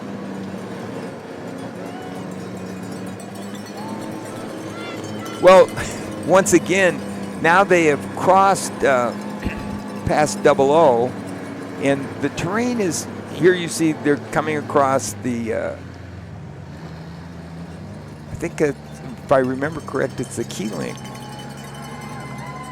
The bridge, you mean? Bridge. That's Okay. the title. Well, it's the Heschler family has a business where they made artificial logs for log rolling, and they were so generous to sponsor the financial support to make that bridge over 00. Okay, well now we're coming into the Cordy start area. There's the Cordy start from yesterday, the Cordal Open being a 29-kilometer race, so these skiers have 29 kilometers to go. And if you're following along at home, you can see the times as they go underneath the ski tracker there. And Dennis, if you want to take it for a minute, I may try and track these skiers and see if I can figure out who the Craftsbury skier is with the tracking. Unless you're good with Go right ahead. Okay, I'm going to give it a try. I'm going to give it to you, and I'm going to turn around here and see if I can figure out who our Craftsbury skier is in third place in the men's race. Well, the Cordal Open, which we were able to bring you yesterday, has changed with start area. Originally, it started at 00 going north, when that was in 1973, and then it turned around and went from Telmark to 00. Now it starts at 00 and provides a Main Street finish for the field of approximately 3,000 skiers that skied yesterday. Several years ago, it used to always be on the same day as the American Birkebeiner, but now it's gone to a Friday opportunity. We've had occasionally skiers who will ski the Cordal Open and come back on Saturday, and do the American Birkebeiner. And again, this is the young lady, Chelsea Youngberg, who's leading the field. Right behind her is Annika Landis, who skis for Andy Gerlach Enjoy Winter program. And then you see Caitlin Gregg in third place. She skis for Team Gregg and lives now in the Methow Valley out in the state of Washington. And then Renee Anderson of APU is sitting in fourth place. And that looks like kind of coming up on the skier's left there, Elena Sanderson. I would say as you look at that field that there's still probably 15 women who are close enough to the front of the race to end up winning this 2026 Slumberland American Birkebeiner. The prize money as a Super Tour event is $7,500, but if you're an American, that includes another $2,500 as the recipient of the Tony Wise Award, which is for the first American. And speaking of Tony, he started this race in 1973. He opened the Telmark Resort in 1947 following his experience at the end of World War II, being stationed in southern Bavaria near Garmisch-Partenkirchen, and just seeing what a winter sports entertainment center had been created, and thought, this might work back where the only business was logging in the winter months, with some tourism for fishing in the summer.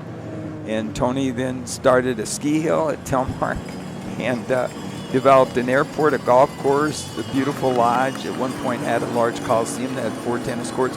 In fact, to my knowledge, the only cross-country ski race that went through the indoors was the Gichigami Games, I believe in 1977, where they put snow down. Or no, I'm sorry, it was in the early 1980s, 82, I believe. They put snow down through the Coliseum, and Tony thought that the sport of cross-country skiing would be more popular if you could be indoors in the warm, in a stadium atmosphere, and see skiers. So they lapped through the Coliseum. He was very innovative, a real visionary for the sport. Like I said, he hosted the first World Cup, started the concept of the World Lopet, as well as Telmark, and built this American Birkebeiner Trail. Well, we've just been trying to figure out who this skier is for Craftsbury, and we want to thank people watching the race. We had Lucy Anderson, who's at the Olympics, and she sort of texted in and said, "Hey, that's Jake Brown. That's Jake Brown is the guy who's." So thank you, Lucy Anderson, for letting us know Jake Brown taking a drink, and yeah, I don't think we're even going to see his bib number. Now we don't have to. It's Jake Brown. And so, I thought of that. I didn't think of Lucy all the way from Italy, but I did think somebody may have like a 75-inch screen that's watching this, and they can help us out. They can help us out. It didn't take that. It just took an expert, Lucy Anderson. Thank you. Appreciate it. But it's Will Koch now who goes back into the lead here. And the men's, we've seen the men's fields going faster, slower. They've been pushing the pace, then easing off. That, the Fairbanks skier there, that is in fact Ben Dolby. So Ben Dolby, the college skier, is in third place.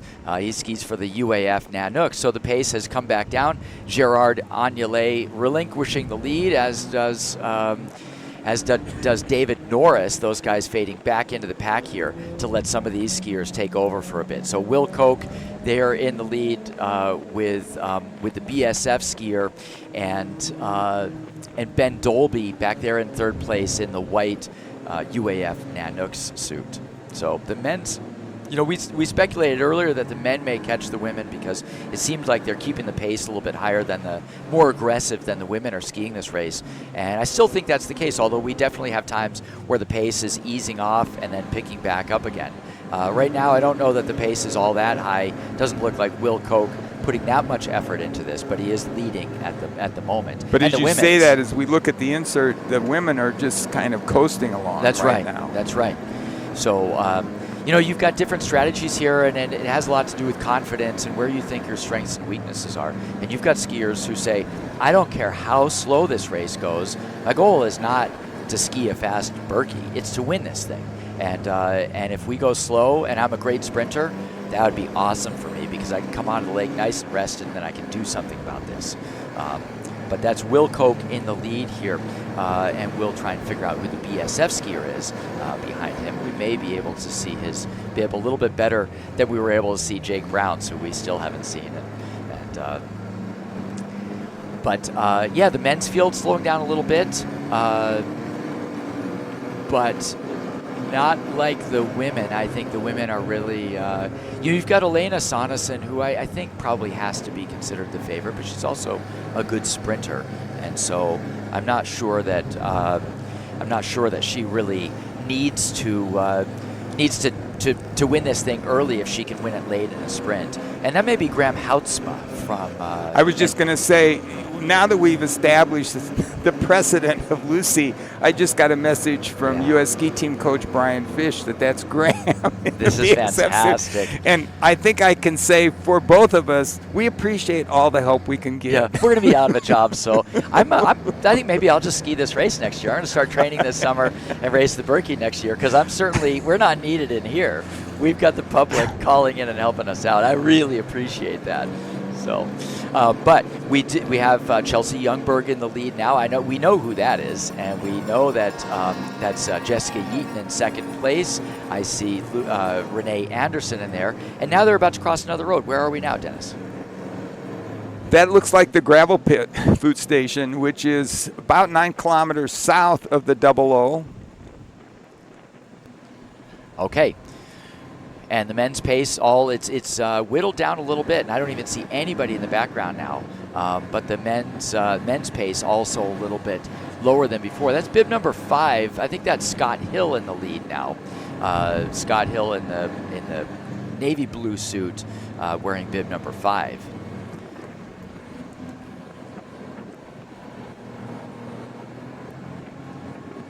So Scott Hill getting a little bit of a gap on the field, but I think it's a bit relaxed in the men's field right now as they're waiting to see who's going to push the pace here. Now we've got, I think that was 20 kilometers to go now for the women, and I'll be curious to see if this comes down to a big bunch sprint for the women.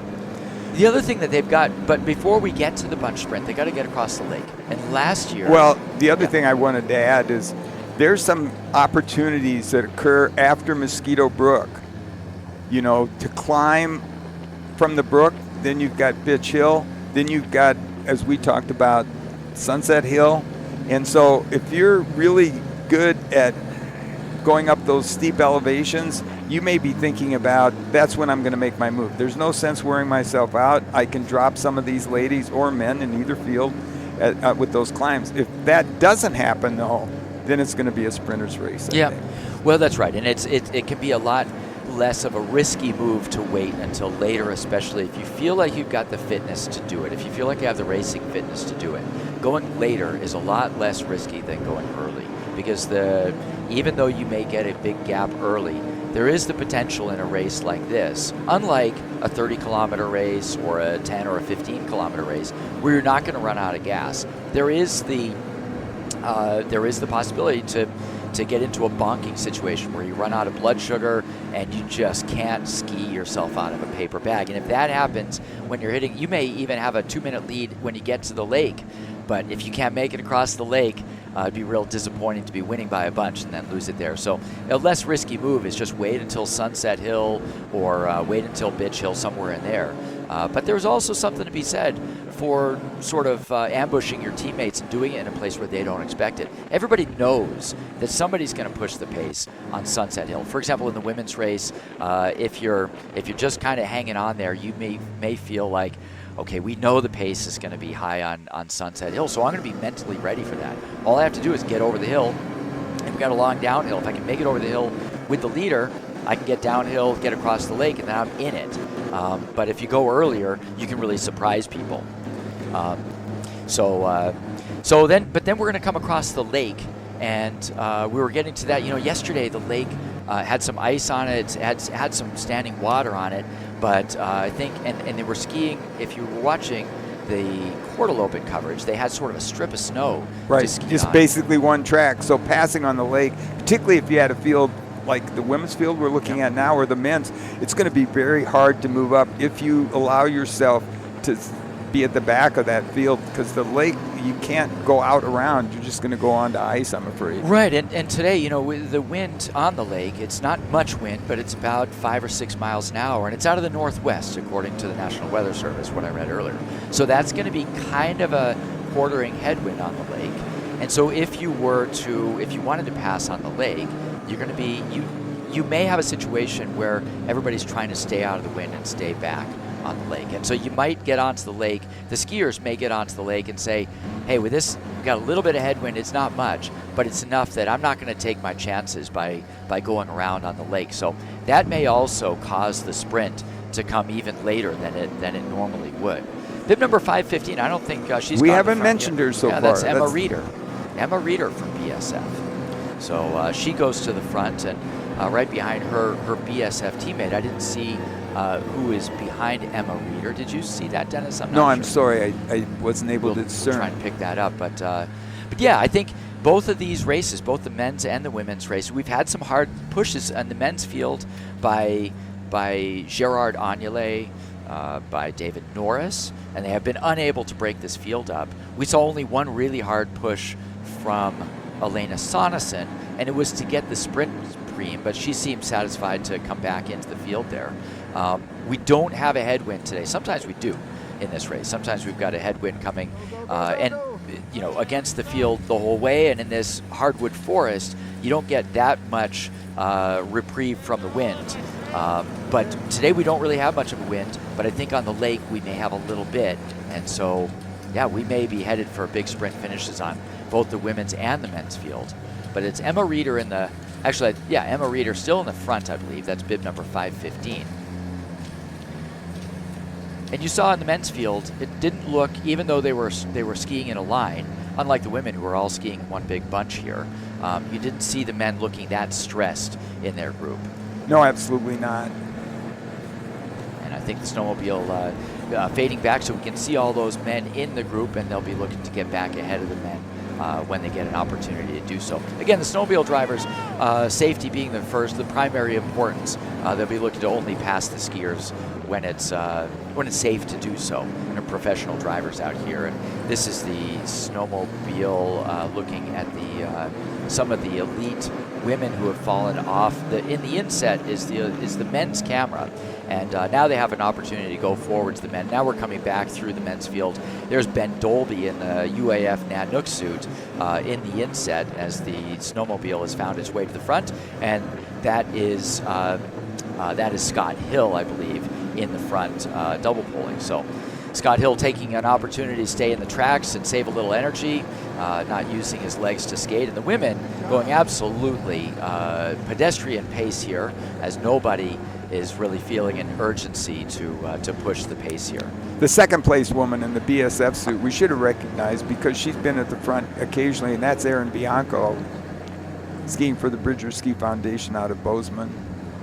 That's Erin Bianco in second, you said? Yes. Okay.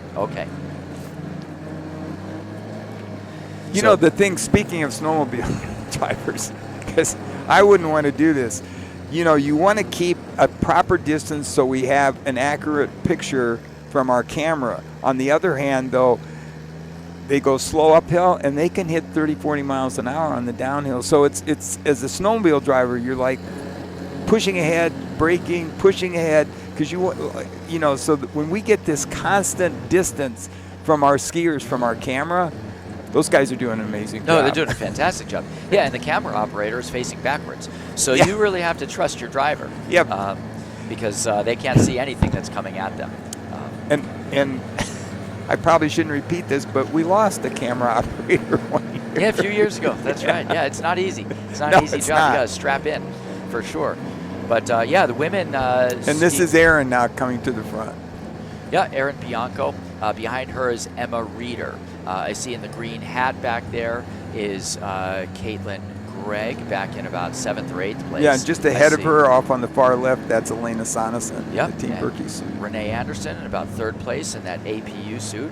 And I still see the French skier Océane Bebois. She's wearing the suit that's got a blue leg and a red leg, the French skier from, I believe she's in the northern French Alps someplace. A couple of Birkie skiers there. One of the real tall one with the white hat is the young lady who grew up in Poland and then skied at the University Carol of Colorado. Coletta. Correct. Right. Yep. So you see the classic tracks over out here on the right-hand side of the trail. The classic race will follow the same route as the skate race in the second half of this event. In the first half, we've got a separate classic track that is to the east of the skating trail. And that classic trail was built, what, 6 or 8 years ago? Longer than that. Time goes really fast. Yeah. No, it's probably been more like 15 to 20 years, to be honest. But the interesting thing is they did a beautiful job of laying out that trail. As you pointed out, it's from the start at Telmark until 00, 2 separate trails. They come together at the 3 food stations that occur, so they don't have to create duplicate food stations on the 2 courses. However, it's 4 kilometers longer for the classic race. Okay, right, because they've got more. There's more terrain that was encompassed. The interesting thing in reading about the history of the American Birkebeiner, because the early trail was incorporating forest roads and snowmobile trails, there were a group of Norwegians who came in '76, and they were disappointed because the race seemed almost flat. Yep. Well, then Tony built his trail, and they came back in '77 and were shocked because there is no, except for the lake, there is not 100 meters that's flat. Yeah, right. Yeah, the whole course is rolling. It is throughout the entire course, and that rolling terrain makes, I think where it really makes a difference between the best skiers and the skiers that are further back in the pack is that for the elite skiers, these hills, they roll so much, and there's so many transitions into and up over in these small hills that you can glide into the first third or half of each of these hills before you really have to start skiing.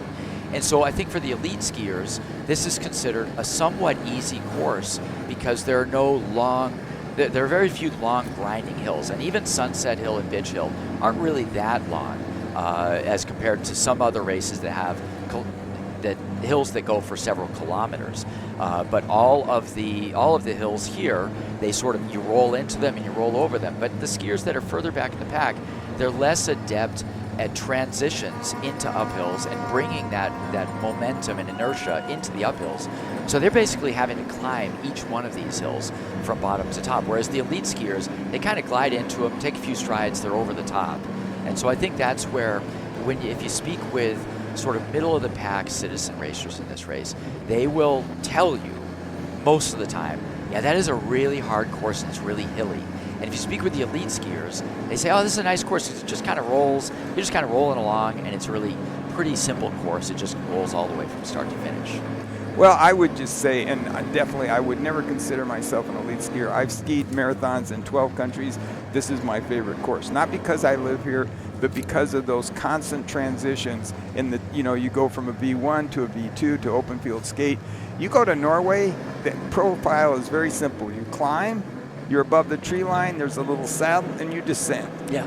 You go to the Engadine, and they call it the world's longest downhill race. You start in Maloya and finish in Shop. And there's a few rollers, but basically you're descending the valley of the Engadine. So some of the courses, particularly like in Estonia and the Czech Republic, have similar terrain as I think the American Birkebeiner. The Vasaloppet is way too flat for me, to be honest. Yeah. Well, this course has a very nice flow to it. Well, and also 90K, I'm sorry. Yeah, right. This course has a very nice flow to it. And especially for the elite skiers, I think that they find that it flows really well because you have lots of hills, but most of them are quite small, and even the biggest hills are not monster hills. They're just a little bit longer and grindier. But the other place that I was out skiing yesterday at Telemark, and I guess I hadn't skied those racing trails. I hadn't really skied the racing trails before, and I didn't realize until yesterday how really nice those trails are out there. Well, they flow super nice. Yeah. El Serrano was instrumental, was from the Midwest and now lives in New England, and I'm sure you know El. Yeah. But he was instrumental, and that course was created with homologation to ensure that it met the best of his standards. Well, we have the women still continuing to go at a nice, relaxed, easy pace here. You see the women in the back. You see Michaela Keller-Miller back there, adjusting her sunglasses, taking it easy. They're pushing each other ahead, and it looks like it's a nice, easy pace for the women. The men, they're not going all out, that's for sure, but they're not really going all that easy either. So I think that we will have the men catching the women in this year's edition, the 52nd edition of the 2026 Slumberland American Birkebeiner. But the women's field, really ever since the sprint preem at Double O, where Elena Sonesson went ahead and won that sprint preem, even at that point, she looked like she has no interest in going ahead and trying to win the race there. But the men are strung out. I wouldn't say that it's a super high pace, but Scott Hill setting a good pace that's keeping everybody in line here. Well, you can just compare with the insert. The tempo of the women is much slower than the men's tempo right now. Yes, for sure. Yeah, and the fact that they're all spread across the trail is an indication also. And a little side note, going back to the interactive opportunities we've had, I just got a message and a reminder from the guy who fell off the snowmobile. It was at 27.5K, Dan. Okay, all right. So, yeah, the men's race being led by Scott Hill. It looks like he may be looking to give up the lead. He's a Canadian skier, Scott Hill, 31-year-old out of Canada. I'm not sure where Scott Hill is from in Canada, but I didn't recognize that dark blue suit, and often that's the case. If I don't recognize the suit, it often means they're not from the United States. Easy to recognize these suits, the BSF team, Emma Reeder and I think you said it was Erin Bianco. Yes, Erin Bianco is right behind her. Let me ask you this question.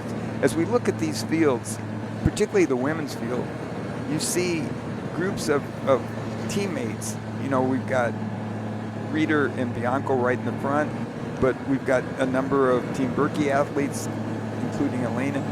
Do you think, Adam, that there's an advantage? Like right now, those two women leading this race, I can't count the hours they probably roller skied and skied and trained together. Do you think that's an inherent advantage as you go through this long marathon, to have one of your friends and teammates who you know quite well? Personally, I think probably not. I mean, these skiers, they're in a lot of races, and I think having your friend and teammate there in most situations probably not going to make too much of a difference, especially considering if you're an American skier in an American race. These women ski against each other most every weekend on the Super Tour Series, or even over in Europe on World Cups, because some of them are going back and forth to the World Cup circuit. So I personally think it probably doesn't make too much difference to have your teammate there. I mean, you can really trust your teammate, I guess, to not get in your way or step on your pole, or hopefully you can trust your teammate to do that. But not necessarily. And we got another skier in front of the women's race. That's a Mount Mansfield suit, and we'll see if we can see who that is. The Mount Mansfield team out of Central Vermont. And last year, the one skier who's skiing for the Mount Mansfield team is Sydney Palmer Leisure, but I didn't see her on the start list. She was last year's Berkey champion. Correct. And so I was a little surprised to not see Sydney Palmer Leisure on the start list for this year's race. But she skis for Team Berkey, and that's bib number 506. And if I scroll down here, Annabelle Needham. Annabelle Needham. That's right. She's with Mansfield this year, I guess. I didn't remember that she was on that team. So Annabelle Needham coming to the front. So everybody getting their chance to go at the front when the women's pace is kind of low here. And again, this isn't a fitness thing. This is a tactics thing. The women deciding that the best way to win this race for a lot of them is to stay within the group, not overdo it early in the race. And are we getting down to Mosquito Brook? Is that where we're coming into now? Yeah, they just crossed the bridge. Over Mosquito Brook. Over Mosquito Brook. So now they start to do some climbing intermittently, and then they will descend down into Fish Hatchery and then up over the bridge. If this field stays like this, and you look through the athletes we see there, who would you say maybe has the best sprint? Well, Elena Sonesson has to be one of the best sprinters in here. Another skier that I would say might have a good sprint could be Michaela Keller-Miller. I mean, she was pretty good in the sprint in Lake Placid. It was a classic sprint that she did pretty well in, but Michaela Keller-Miller has a sprint. I think that Erin Bianco, pretty good sprinter. I don't know. It's really hard to say. I think that the advantage would have to go to Elena Sonesson for a couple of reasons. One is that she's won this race a bunch of times, and I think I would also say that she's very motivated. She was hoping to go to the Olympics, and she thought there was a very good chance that she would go to the Olympics. She didn't make the Olympic team. I can believe that Elena Sonesson would probably be at this race saying, "I'm winning that Berkey," and she also knows this sprint well. So I think I'd have to give the advantage to Elena Sonesson here. Yeah, I would. She was very open on social media about making the adjustment with the disappointment, because it wasn't really until senior nationals that it appeared that she might not make. I think leading into that, from her World Cup experience, she felt pretty comfortable. And I think, it was for any athlete for whom this is a major goal in their life and they train and race so long, it can be real devastating when you come so close to that and miss it. And she said she felt a little lost, like, where do I go now? What do I do now? How do I refocus my energies, my goals, my ambitions? And I think she comes into this racing thinking, maybe this is it. This is the moment for some redemption, sort of, in my own mind. Not that she requires that. She's such a talented, just athlete and an outstanding young woman. But Yep. I was speaking with her about the Berkey earlier this year at another ski race. I think it was maybe U.S. Nationals, and I was asked. We were talking a little bit about the Berkey, and she did make the comment. Well, I hope I'm not there. Hopefully, I'll be at the Olympics instead. So, yeah. But I think she would have to have the advantage in the sprint. She's also a very good sprinter, and she knows this sprint. It's a 350-meter gradual uphill sprint off the International Bridge. And it's a little bit of a tricky sprint in that way because you come over this bridge. You climb up the short backside of it, and then you slingshot off the top of it. And so there's definitely a real tactic. If this bridge was permanent and it wasn't taken down every year right after the Berkey, and you lived around here, and you thought you were going to be in the final sprint of the Berkey, it would make a lot of sense to go out and do at least a few hundred practice sprints off that bridge, because there is a tactic to coming off the bridge behind other skiers, coming through slingshotting and choosing a lane on the left or right to make the sprint. So it's a tricky sprint, and it's a little bit of an unusual one. It's plenty fair because there's 350 meters. That's loads of space in which to sprint. But that Berkey, that International Bridge, really makes it into a unique sprint. It's unique to Hayward Main Street for sure. The history of that is that Tony created, as you came into Telmark for the finish of the American Birkebeiner, when you used to come from Hayward up to Cable and Telmark Lodge at an International Bridge, which was a real short humpback bridge. But one of the most famous stories of that was Rudi Capella, the Austrian. In fact, wasn't sure he was going to race, had a sore throat, and was sitting at the lobby bar, and then decided that maybe he would go race. Yeah. And a small, slight build, Rudy, he didn't think if it came into a sprint, but there wasn't much distance from the bridge up to in front of the Coliseum where the finish was. So he got to the very peak of that steep bridge, stopped. Everybody else is on the ascent, and then he double pulls off, and everybody else has to start from a standing skate position, and Rudy won by that strategy. In this case, that International Bridge, as you point, is 350 meters. The other thing, though, as you talked about, is it's not a flat finish. No, once you get over the bridge, uphill. you start to go uphill. And as I look out at the flags, it's not windy, but there is a headwind that's going to come down the street. And now Matt Liebsch. Well, we've got Matt Liebsch. That's right. Matt Liebsch going to the front here. He was, he's won this race before. He's the only one in the elite crowd here that's got the purple bib on as a birch legger, right? It's the purple bib. Correct. Bib He's done 20 Berkeys. 20 Berkeys. The interesting thing is, and I think this might have been before you were that familiar with the Berkey, he who's on the CXC Elite team, he went off the front. I was getting radio broadcasts about how the race was developing, and I think, oh, Matt, you've gone too soon. He turned the corner. There was no International Bridge because you could look from the finish then to the corner by the Berkey office. And he comes around the corner. There's nobody behind. He's proceeding up the course. He stops and picks up his son. Yeah. Who's now 6'4". Right. Well, you talked to Matt yesterday. I think we've got another clip from Matt when you were talking to him yesterday. So Matt, your shop, Pioneer Midwest, has a great reputation. What has built that reputation? What makes it unique? I say we're the only real ski shop in the country where the only thing we do is cross-country skiing. So we're not distracted with any other sports. We just do one thing, and I tell staff we got to do that really well. And so we've got an awesome staff of experts that are all ski racers. So we know the sport inside and out, and the demands of the sport at the highest level. And owning the shop is just amazing. I started working there in high school and college, and left for a bit, and then I came back as an owner in 2016, and since then we've grown to the largest Nordic shop in the country, and it's just a blessing every day to be able to sell skis and deal with the Nordic ski community. Well, it's still Scott Hill leading the men's field here. Scott Hill, bib number 5, the Canadian skier. And right behind him, Matt Liebsch. I'm glad to have Matt Liebsch in that birch legger bib so we can figure out who he is. One of the men who has animated this race over the last couple of decades. I mean, he's always among the leaders. And in fact, he's always among the leaders. It's not like he has good races and wins every once in a while. It seems like if he doesn't have a great race, he's still among the top skiers. Besides winning the race, he was in the top 3 times, I think. And like I said, even last year, he was 6th and the 3rd American. And in the women's race, we've got Jessica Yeaton going to the front there. Again, it's Chelsea Youngberg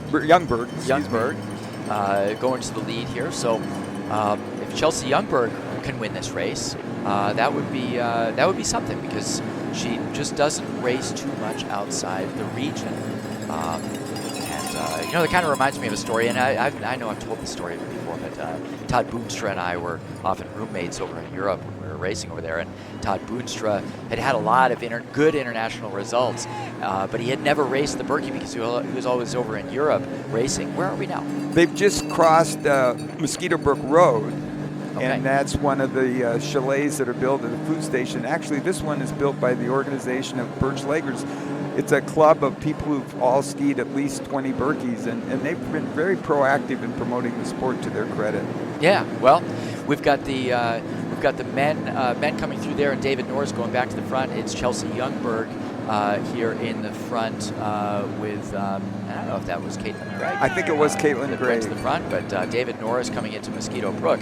But my story was that Todd Boonstra, who had a bunch of good international results, I think he was 4th at the World Junior Championships, racing a bunch of World Cups. He was in the Olympics several times by this point, but he had never raced the American Birkebeiner.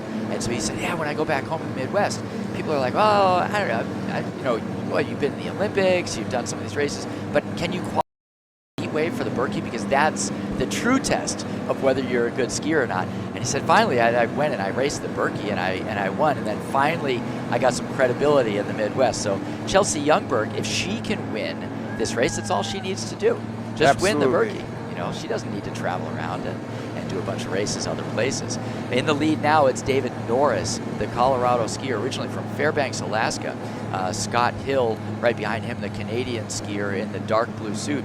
And the women's field all together, I will be curious to see how far the women are now. They've gone over Sunset Hill already. They have not. No, I don't believe so. Okay. Well. But I think this could happen pretty soon. I think the men, if we were right, we get going back and forth between the two fields of athletes. I'm not exactly sure, but it's possible that they both passed the Mosquito Brook food station. Well, the men have. Well, the women would be ahead. Yeah, that's right. But if the men have, then they're very close behind the women. And they have. Yep, they just went through it, I believe. So because you're starting to climb now, and obviously, as you can see, the women are not hammering yet. Right. So it's possible that we'll start to see very soon the front of that men's elite field. Speaking of Todd's gaining finally some credibility by winning the American Birkebeiner, a personal note.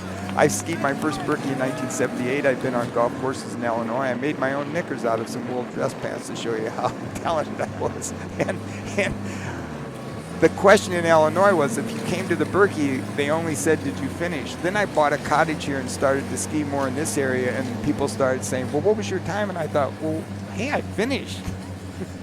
Right. And then once we went to waves, it was like, well, if you're not in the first wave, you're of no account. So. Right, yeah. Well, we've got Jess Yeaton going to the front now, and so you've got Jessica Yeaton and Caitlin Gregg, two of those skiers pushing the pace here. In third place is Chelsea Youngberg in the blue suit, and that's still Anna Maria Dietze in the green hat back there in about 5th or 6th place. But Jessica Yeaton pushing the pace here and getting a little bit of separation between herself and Caitlin Gregg. And it seems like every time the pace gets pushed, Caitlin Gregg, and I think she's having a little bit of a tough time with those accelerations, and I think that's a typical thing. I mean, I don't want to.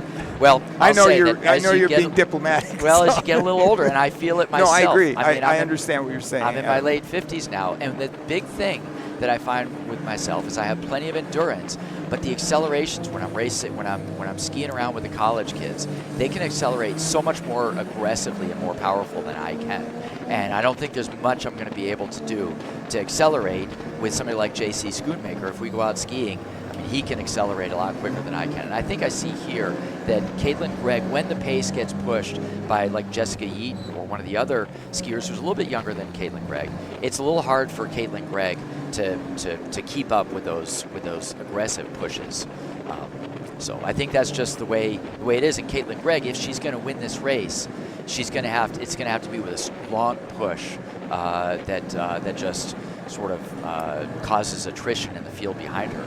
But Jessica Yeaton, now about 20 meters off the front, and her husband, David Norris, now going off the front, and he's got a bigger lead than Jessica Yeaton does. So David Norris now with Matt Liebsch trying to chase him down. David Norris about 20 or 30 meters off the front.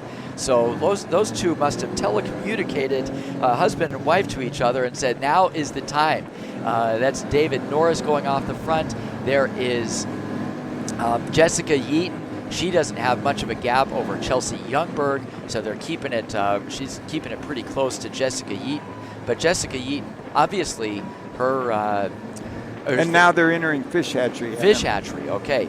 And so the men should be in Fish Hatchery before too long, because I think they are catching up. That looks like Keller Miller, a little bit off the back now. So the pace being set by Jessica Yeaton is causing some attrition in the women's field. In the men's field, it looks like they're going up Bitch Hill, if I'm correct. Correct. And so David Norris choosing that moment. Of course, he knows this course very well, so he's choosing Bitch Hill to make his move and see if he can break up this field. I think that is Jake Brown, maybe, of Craftsbury, who is in second place, trying to stay within sight of David Norris as he looks over his shoulder.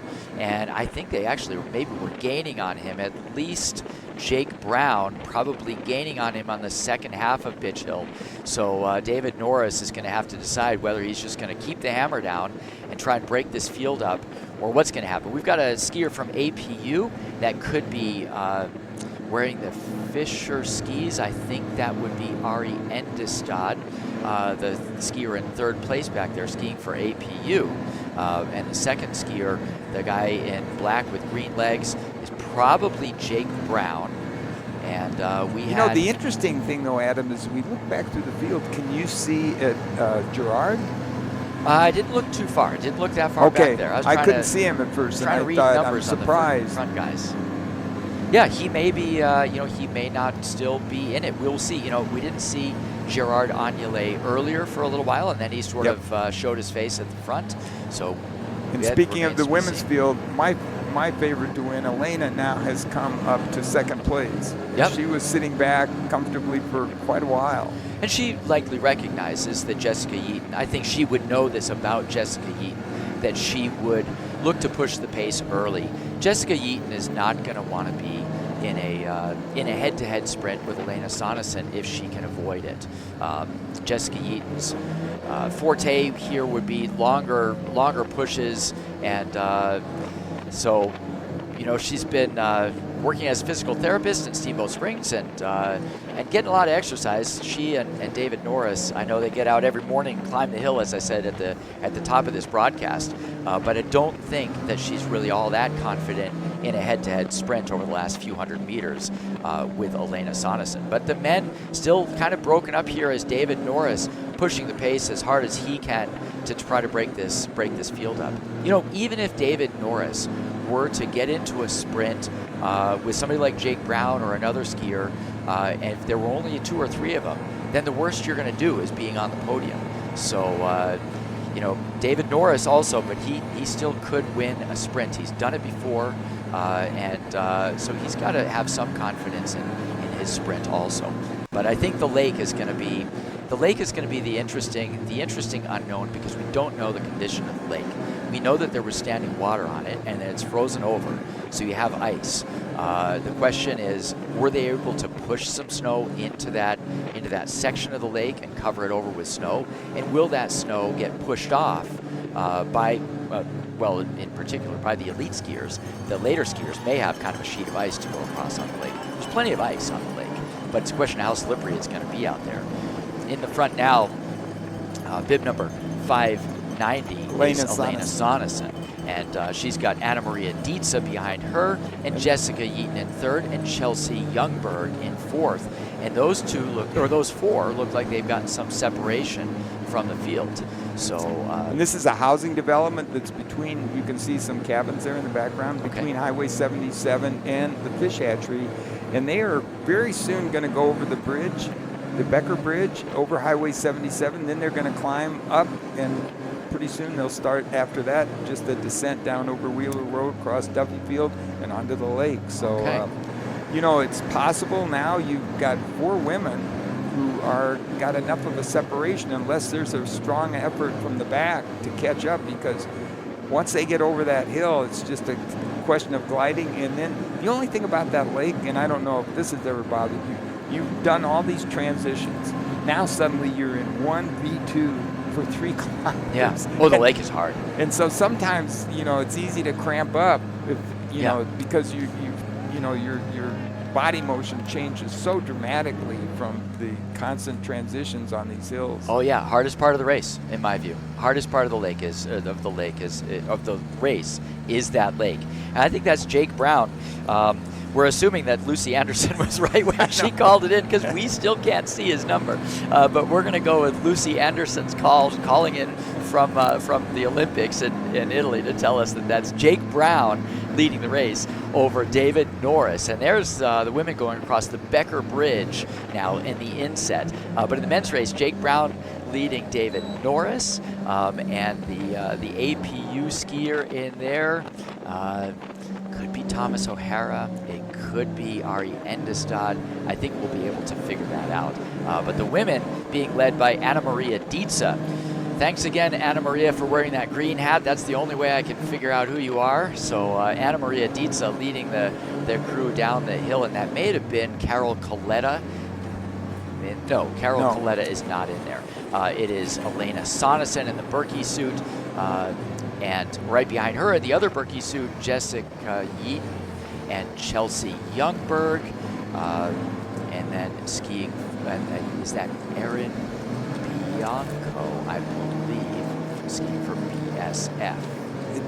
I don't think that's the headgear of Erin, no. It may not be. It's a BSF skier, obviously. And I think that might be because she was up there in the front. Emma Alb. No. Reeder. Emma Reeder. Emma Reeder. Well, we'll see when we can see her bib again. But this is those final climbs, and they kind of serpentine. You think you see the top, and you turn. And you were asking about Gerard Agnelet. There he is. He's fallen off the back a little bit. He's back there with Ben Dolby. That is Ari Endestad, I believe. Right. Well, that's not Ari Endestad. That's Jake. That is Scott Hill at the back of the group. But I think that group of men have fallen off the pace being set by those 4 men who are off the front. So Elena Sonesson now leading this group over Anna Maria Dietze. That's still Jessica Yeaton in third, trying to catch her breath on that little downhill. And he was with that group with Gerard. Oh, Francis Izquierdo Bernier. Yes, and they've fallen off the pace. I let you pronounce his last name. Yeah, it's Izquierdo Bernier. They're from Quebec, Canada, and both of them fast skiers, and both have been among the top in the Birkie several times. But in the leader in the women's race, it's Elena Sonesson leading Anna Maria Dietze, and in third place is Jessica Yeaton. Fourth is Chelsea Youngberg. And I'm not sure that we know exactly who is in 5th place back there. But the top 3 getting some separation over Chelsea Youngberg here. So if this continues, now they're going up. This is called Sunset Hill. Is that what this is? Yes. Okay. So they're going up one of the biggest hills out here. And that may be them kind of going over the top of it there. And now it's kind of a succession of rollers till they start downhill. the descent into what we call Wheeler Road. So I think if they're over the top of the hill and heading back down, they're going to want to be in a good tuck there and maximize their separation over the group behind them, so that at least they've got the podium coming across the lake together. That's David Norris in the front, but he's got the group back together again. I see Will Koch back in there in that Sun Valley suit. I think I see Ari Endestad back there in the APU suit. So the men's field has not yet broken up. And in the second place, now I don't know if that could be Parker Court Rathwell. And I'm only saying that because I talked to him yesterday. He was out there waxing his skis at Telemark. And Parker's in bib 9 if we get a chance to okay, spot we'll that see bib if that's number. a 9. But he told me that his suit was going to be black with red legs and some orange. And so if that is Parker Court Rathwell, well, this is the first we've seen of him. And so he's been biding his time back there and coming to the front. He told me that, I told him, I said, if I need to look back through the crowd and see your suit, and he said, you're not going to have to look back very far in the crowd to see me. I'm going to be right in your face. So we'll see if that is in fact the case. But the men coming through the women's field, that's Michaela Keller-Miller. She's fallen off the back of the women's field, but David Norris still leading this group of men up through the women's field. And the women have some separation. They are now approaching the lake, and they still have that 20 or 30 meters There you see ahead the men, of the 7K to go. So 7K the to go. women are probably down to about 5K, less Yeah, than 5. and these women are going to go hard down this downhill because they only have 30 or 40 meters, and so they're going to want to go fast on the downhill so that they can make sure that they've got the podium secure, at least as they get onto the lake. And there may be some cat and mouse on the lake, but they don't want to go too easy because they're not going to want to let those two catch up. And that's Wheeler Road. The only ascent is now the International Bridge. I mean, because they pass, this is Duffy's Field. Right. And then you drop onto the lake, 3 kilometers of flat ice on either side of you, and then it's onto Railroad Street. You turn onto Main, up over the International Bridge, and as you pointed out, 350 meters to the finish line. Yeah, we had a feed, a Coke feed. That's a popular feed at the finish. Coke's got a lot of sugar in it, and so the PSF skier not taking the Coke feed as they come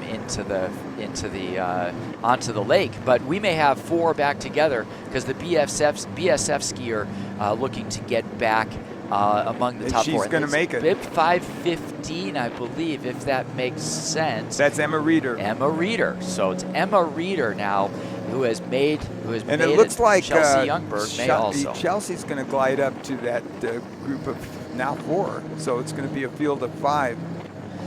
And if you want to take it for a moment, Dennis, I got to write a couple things down here so I don't Sure. get confused. Well, they pay 6 deep as a Super Tour race, so somewhere outside of our picture is a potential prize money winner. This is the men's field now. And this is going to be interesting because they are now just crossing Highway 77. I think last year and the year before we weren't able to use the full course, but often they've caught the women about at the point of the bridge, and now the women are well past that. And so this could be real close. Unless the men really start to work hard, we may have our women's winner coming up Main Street, concluding her race before the first man reaches that finish line.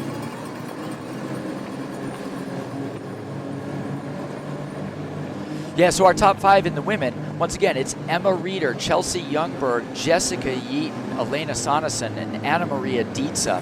The women, or the men, have not, that has not been decided at all, as we have Gerard Agnelé coming to the front again and pushing the pace. So it's in the men's field, it's Gerard Agnelé at the front, it's David Norris in second. I think that may be maybe the other French skier, Hugo Dejour, in third place. Fourth place in there is Will Koch. Fifth place looks like Scott Hill, the Canadian skier Scott Hill. And then I think behind them may have been Thomas O'Hara, I think, for APU in that group. So the women now have less than 4 kilometers to go. 4 kilometers to go, and it looks like they have decided that this is going to be a 5-way. We've got 5 women together. They've slowed it back down again, and we're going to maybe go all the way over the bridge together. I think they are going to get to the finish before the men. This isn't in fact, the women are slowing down so much that they may get caught by a field of 4 that are in pursuit. That's right. Yeah, and I think we saw them earlier, and I don't think that is the men. I think that's the women coming back to get themselves back into this sprint. So we have the potential for a 9-way sprint among the women down Main Street. And Dennis, if it comes to that, I'm just going to sit back, turn off my microphone, and let you handle the final 300 meters, because I don't want any part of trying to announce what's going to happen there. But we've got Jessica Yeaton, over her shoulder. And we're going to have a crazy finish coming up, I think. You're here with, I'm Adam Verrier. I'm here with Dennis. Well, the Dennis unknown Kruse. quantity here, particularly when it comes to a sprint, is that young woman who raced at St. Scholastica, Chelsea Youngberg. Yeah. She's strong. I've never seen her have to sprint because the one race I saw her win, she won by minutes. So it'll be interesting. Obviously, as you pointed out, I think she got a second place to Sammy Smith out at Senior Nationals. Okay. And that's Elena Sonesson. So she has a sprint in her arsenal for certain. But we look back at the men, and you know, somebody who's sprinting now is Gerard Agnelet. He's putting the pressure on, and now it's all hands on deck. I mean, at this point, if Gerard Agnelet is sprinting, is going hard now, you're going to need to keep up with him. Otherwise, you're not going to be there at the finish. So we do have the first 5 women here, and in the back, just out of frame, we may have the other 4 women, but I think, I don't know if that was Chelsea Youngberg who went back to the front to push the pace, keep this a 5-woman race, but Gerard Agnelet in the front. It's all strung out with the men. That's Will Koch back there. David Norris is in second, but it's Elena Sonesson actually who's gone to the front. And I'll tell you, this lake is looking good. You can see in the background. I was going to comment on that. It looks so much better than it did yesterday. Credit to the Berkey, their staff, their groomers, for obviously putting in a lot of work last night to make this look that much better than it was just 24 hours ago. And in the background, we hear the church bell ringing here on Main Street. That's coming through our studio as we're here right by the finish line. But we've got Elena Sonesson looking to be at the front. And, you know, perhaps there's a bit of tactics for Elena Sonesson. Well, no, I was going to say that maybe she wanted to be at the front so she could control the race, but she pulls over to let somebody else come through. I think that's Emma Reeder from up here. That looks like the BSF suit. And in fact, it is the BSF suit of Emma Reeder who goes to the front. And that is not the men in the background. That's the 4 women who were dropped from this top 5. And if we look way in the background, I don't know if we see any men back there. I don't believe so. I think it's all the women because the men are still coming off the meadow.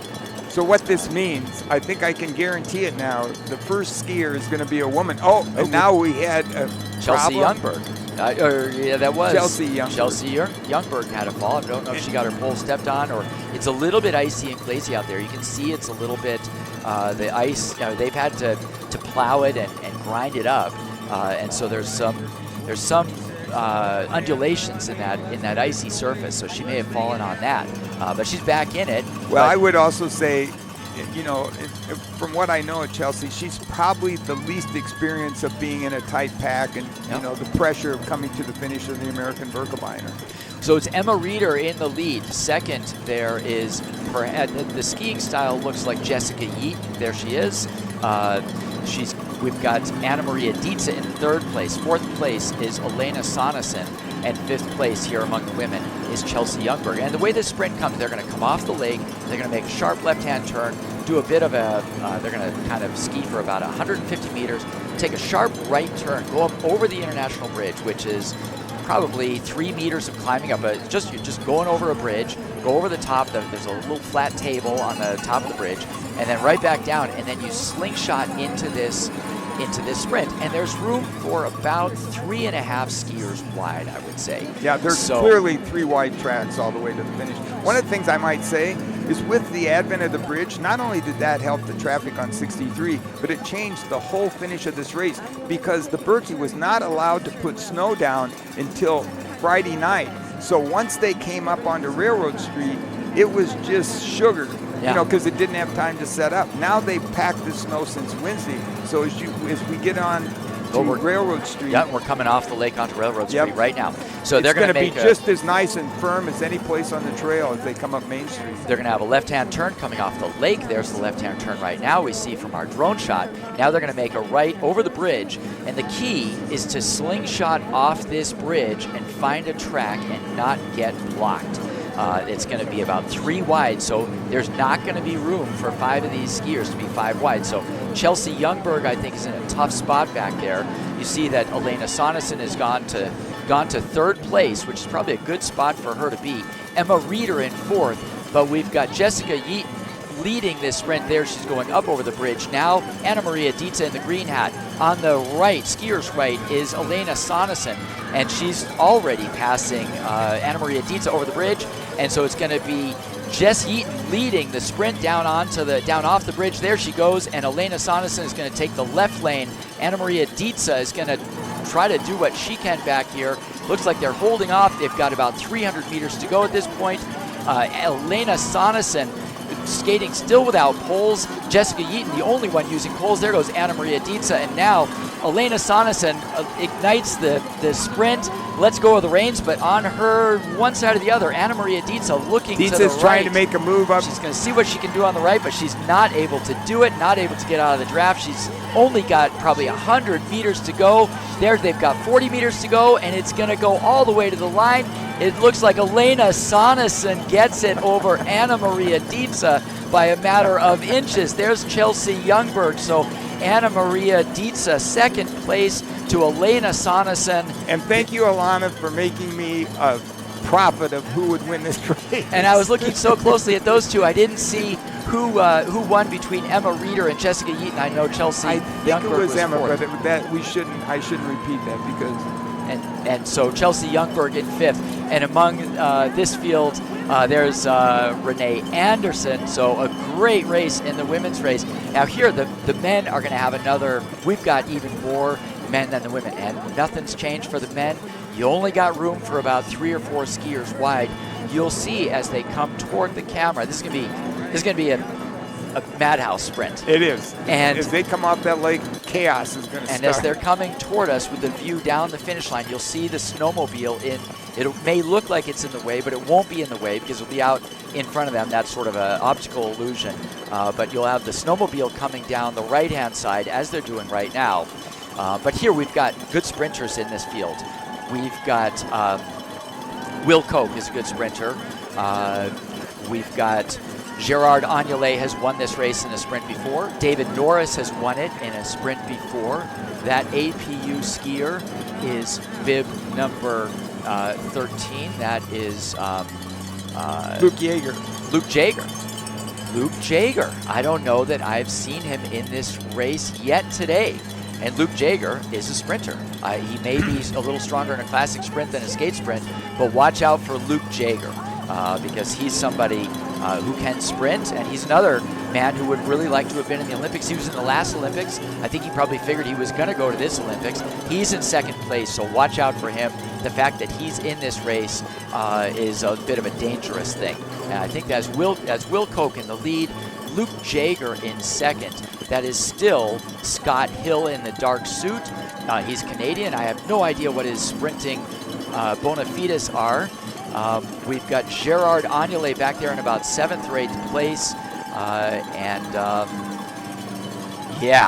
Well, this one is anybody's race. I think the French skier in the middle there with the pink headband is Hugo de Jour, and we'll do our best to Adam, call do this you race. recognize the white suit there on the far right Yeah, side? sure. That's Ben Dolby. Okay, because we haven't seen Ben near the front. You know, to me, the best athletes are the ones who don't show their face until the finish. Right.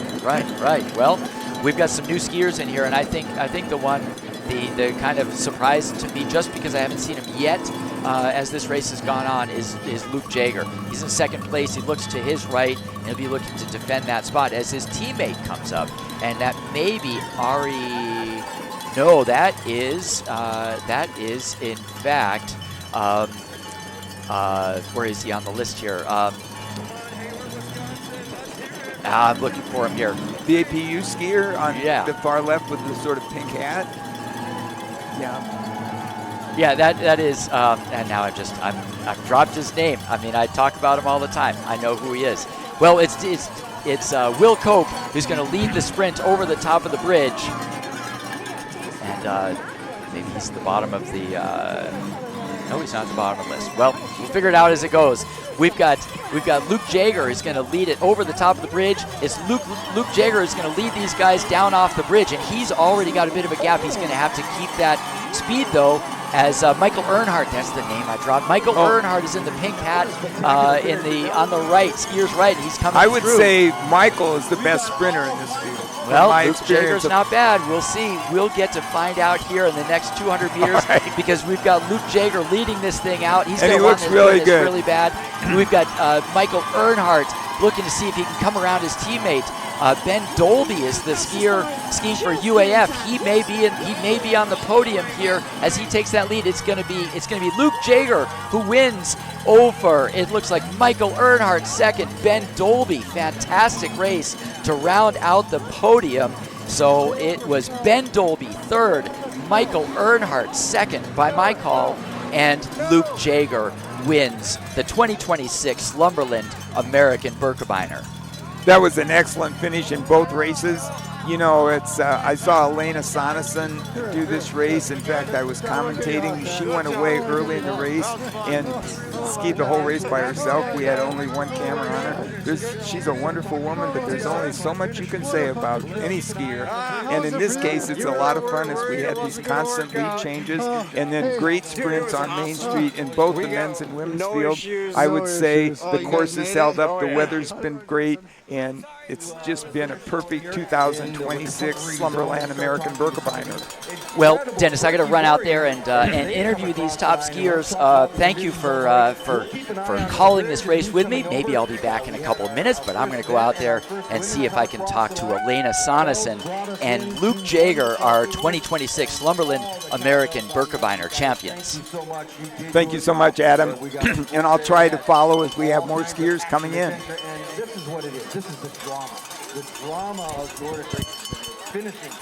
And here we see a young man who's finishing pretty much by himself. He's got the whole street, so he gets a lot of attention. He's in the team suit of Bridger Ski Foundation out of Bozeman, Montana. The coach there was one of America's top sprinters for many years on the U.S. ski team, Andy Newell. And he's just done such a great job with that program.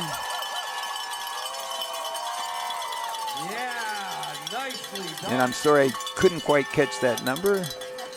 The woman in the pink is the race director, Christy Mackey, who's been involved with race operations for the American Birkebeiner for so many years and just does an outstanding job.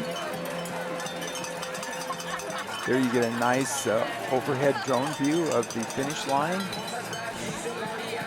And again, now more of the men are finishing their race.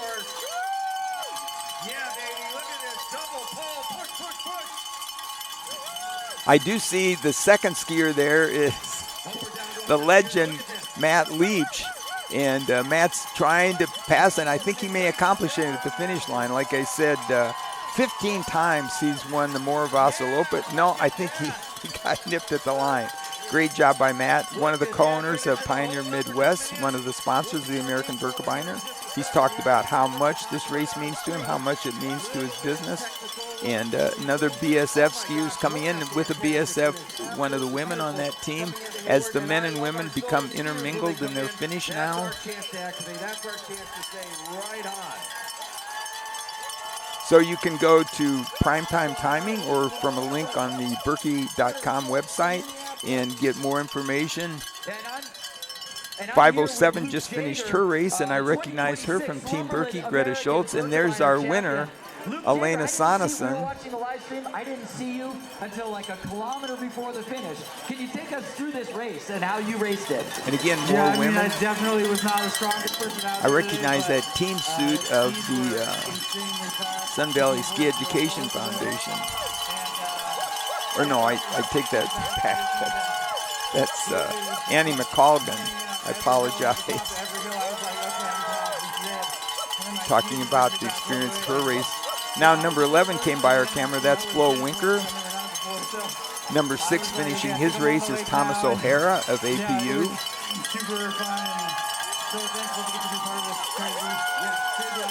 I believe coming in was, sorry, I don't have that skier's identity. It looked like bib 526.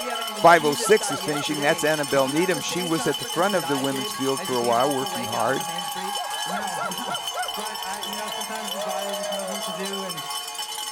And you can see one of the reasons so many skiers internationally and domestically love to finish this race is the main street of Hayward is crowded. They're 4 or 5 deep on both sides of the street. They come here hours before the finishers are anticipated to arrive to enjoy having a good spot along that fence line. And we've got a great day here. It's now in the 20s. Thank you, Adam. We'll keep coming back to you. And There just you feel free to see, interrupt anytime when you talking have to your one next of interview. All the set to go individuals here. And once again, It's 219, congratulations, if I can Luke find. from Anchorage, Alaska. And there's Michael in second, Benjamin. Try to in identify third, that gentleman for us. Wisconsin. And Gerard, welcome, baby. Good to see you again. Jake Brown from St. Paul. And again, surprisingly, I have dibs 209, 211, 12, 13, 14, and then it goes to 301. So I'm sorry I can't help you out on that. And I'm here with Elena Sonesson. 518 with her back to us is Kristen Monahan standing at the finish line. I was watching on the live stream, and the women's field was a huge group of you guys coming all the way to the finish. I think that's the team suit of Michigan Tech University, which if you're not familiar with Michigan Tech, it's in Houghton, Michigan, up in the Upper Peninsula of Michigan. And if you love to ski, I'd consider applying at Michigan Tech. They have world-class cross-country venues, or a venue right on the campus, and then across the river, they have a beautiful alpine facility. How many women are showing up and racing at that high of a level and competing? Talking there from and APU it's so with her back to us is Annabelle be in Needham. Such a big pack for She, so long. I believe, and is it was a also Tech a graduate. little bit nerve-wracking because typically we aren't in that big of a pack for so long. But it was super fun around Bodecker Road. I looked to my left and I saw my sister. And again, more skiers. I recognize the team suit of Team Birkebeiner. And you know, the American Birkebeiner has been a family event for the Sonesson crew since before I was born. And to be out here sitting here with my sister, about to cheer my brother and brother-in-law and dad. And then I got to cheer my mom. All right, again, more finishers. It's amazing to be out here with so many people that I love and See if I can. also feel the love from. So with all the women out there, I think we really just Unfortunately, racing with each other. And my abilities are now limited. I have get us essentially across the the lake. start list for the Super Tour and top elite men and women. So as we work our way down the field of skiers as they keep coming in this skate race of the American Birkebeiner, sponsored by Slumberland, that but you kind of eased off and the whole group came back together. see if I Was that can kind of the plan all find along, some or more. was the women's field Doesn't so look far like I'm gone? going to have We've gotta access get to back some of to those the identities, and I apologize for that. test out, going for it from double O. I felt really, really good today and wanted to go for that sprint cream. I tried to go.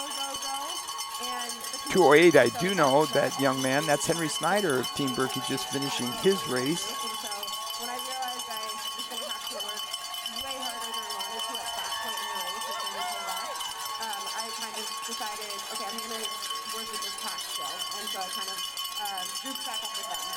Well, congratulations. Elena Sonesson, the champion of 2026 Slumberland. Yeah, yesterday I had a chance to visit with Matt Liebsch after his son finished the race. This is the 6'4" young man who he carried across the finish when he won. In downtown Hayward, Wisconsin, and Berkey 2026, and we'll try to keep you up to speed on everybody coming across here as we're getting through a lot of our elites. There's David Ecker and Cole.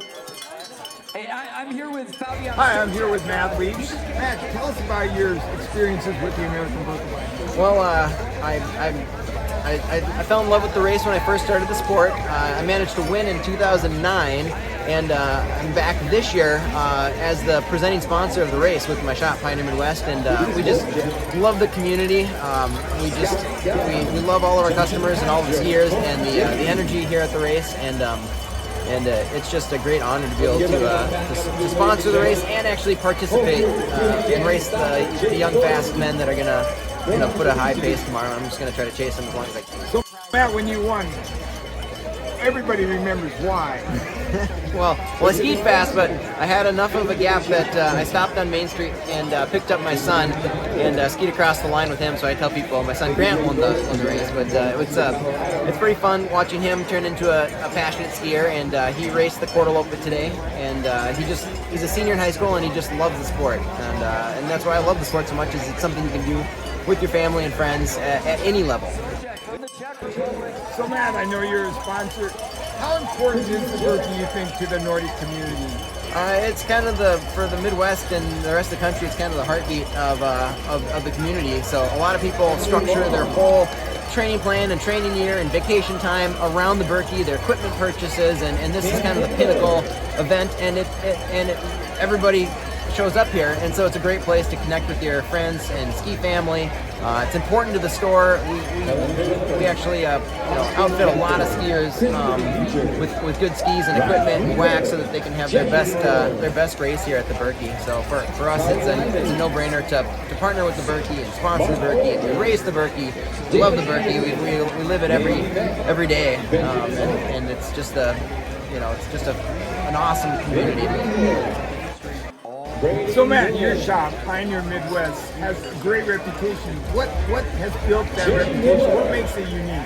I say we're the only real ski shop in the country where the only thing we do is cross-country skiing. So we're not distracted with any other sports. We just do one thing, and I tell staff we gotta do that really well. And so we've got an awesome staff of experts that are all ski racers. So we know the sport inside and out, and the demands of the sport at the highest level. And owning the shop is just amazing. I started working there in high school and college, and left for a bit, and then I came back as an owner in 2016, and since then we've grown to the largest Nordic shop in the country, and it's just a blessing every day to be able to sell skis and deal with the Nordic ski community.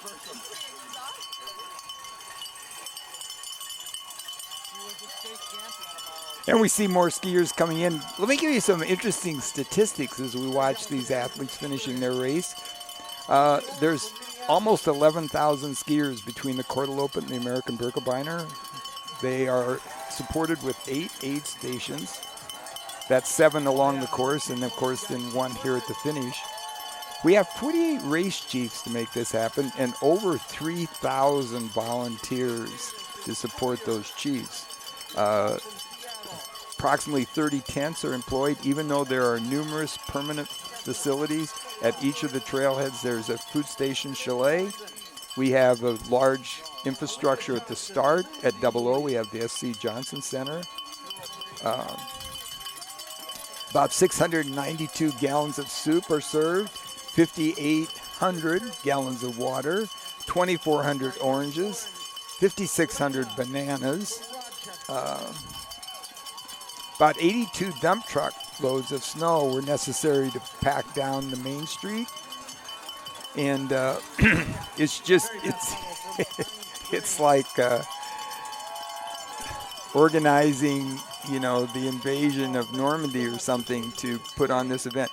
This is particularly true when you consider the populations of Hayward and Cable, which are quite small, and so to have this influx of, they anticipate well over 30,000 spectators plus more than 10,000 skiers on one weekend every February is an interesting and major event. If you haven't ever, if you're watching this and you're not a skier, it's a bucket list thing that I would encourage. Come to Hayward in February, enjoy the festivities. They begin typically on Wednesday and go through today, Saturday. In fact, there's on-snow demos available tomorrow if you're interested in new skis or getting into the sport of skiing. And it's just an amazing opportunity created by the American Birkebeiner Ski Foundation and the communities of Hayward, Cable, and Sealy. And now you're starting to see more and more skiers come across. So we hope you've enjoyed this opportunity to share with you this great ski marathon. And I want to thank Adam Verrier for providing his insightful commentary. My name is Dennis Kruse, and it's just been a privilege and a pleasure to share this race with you.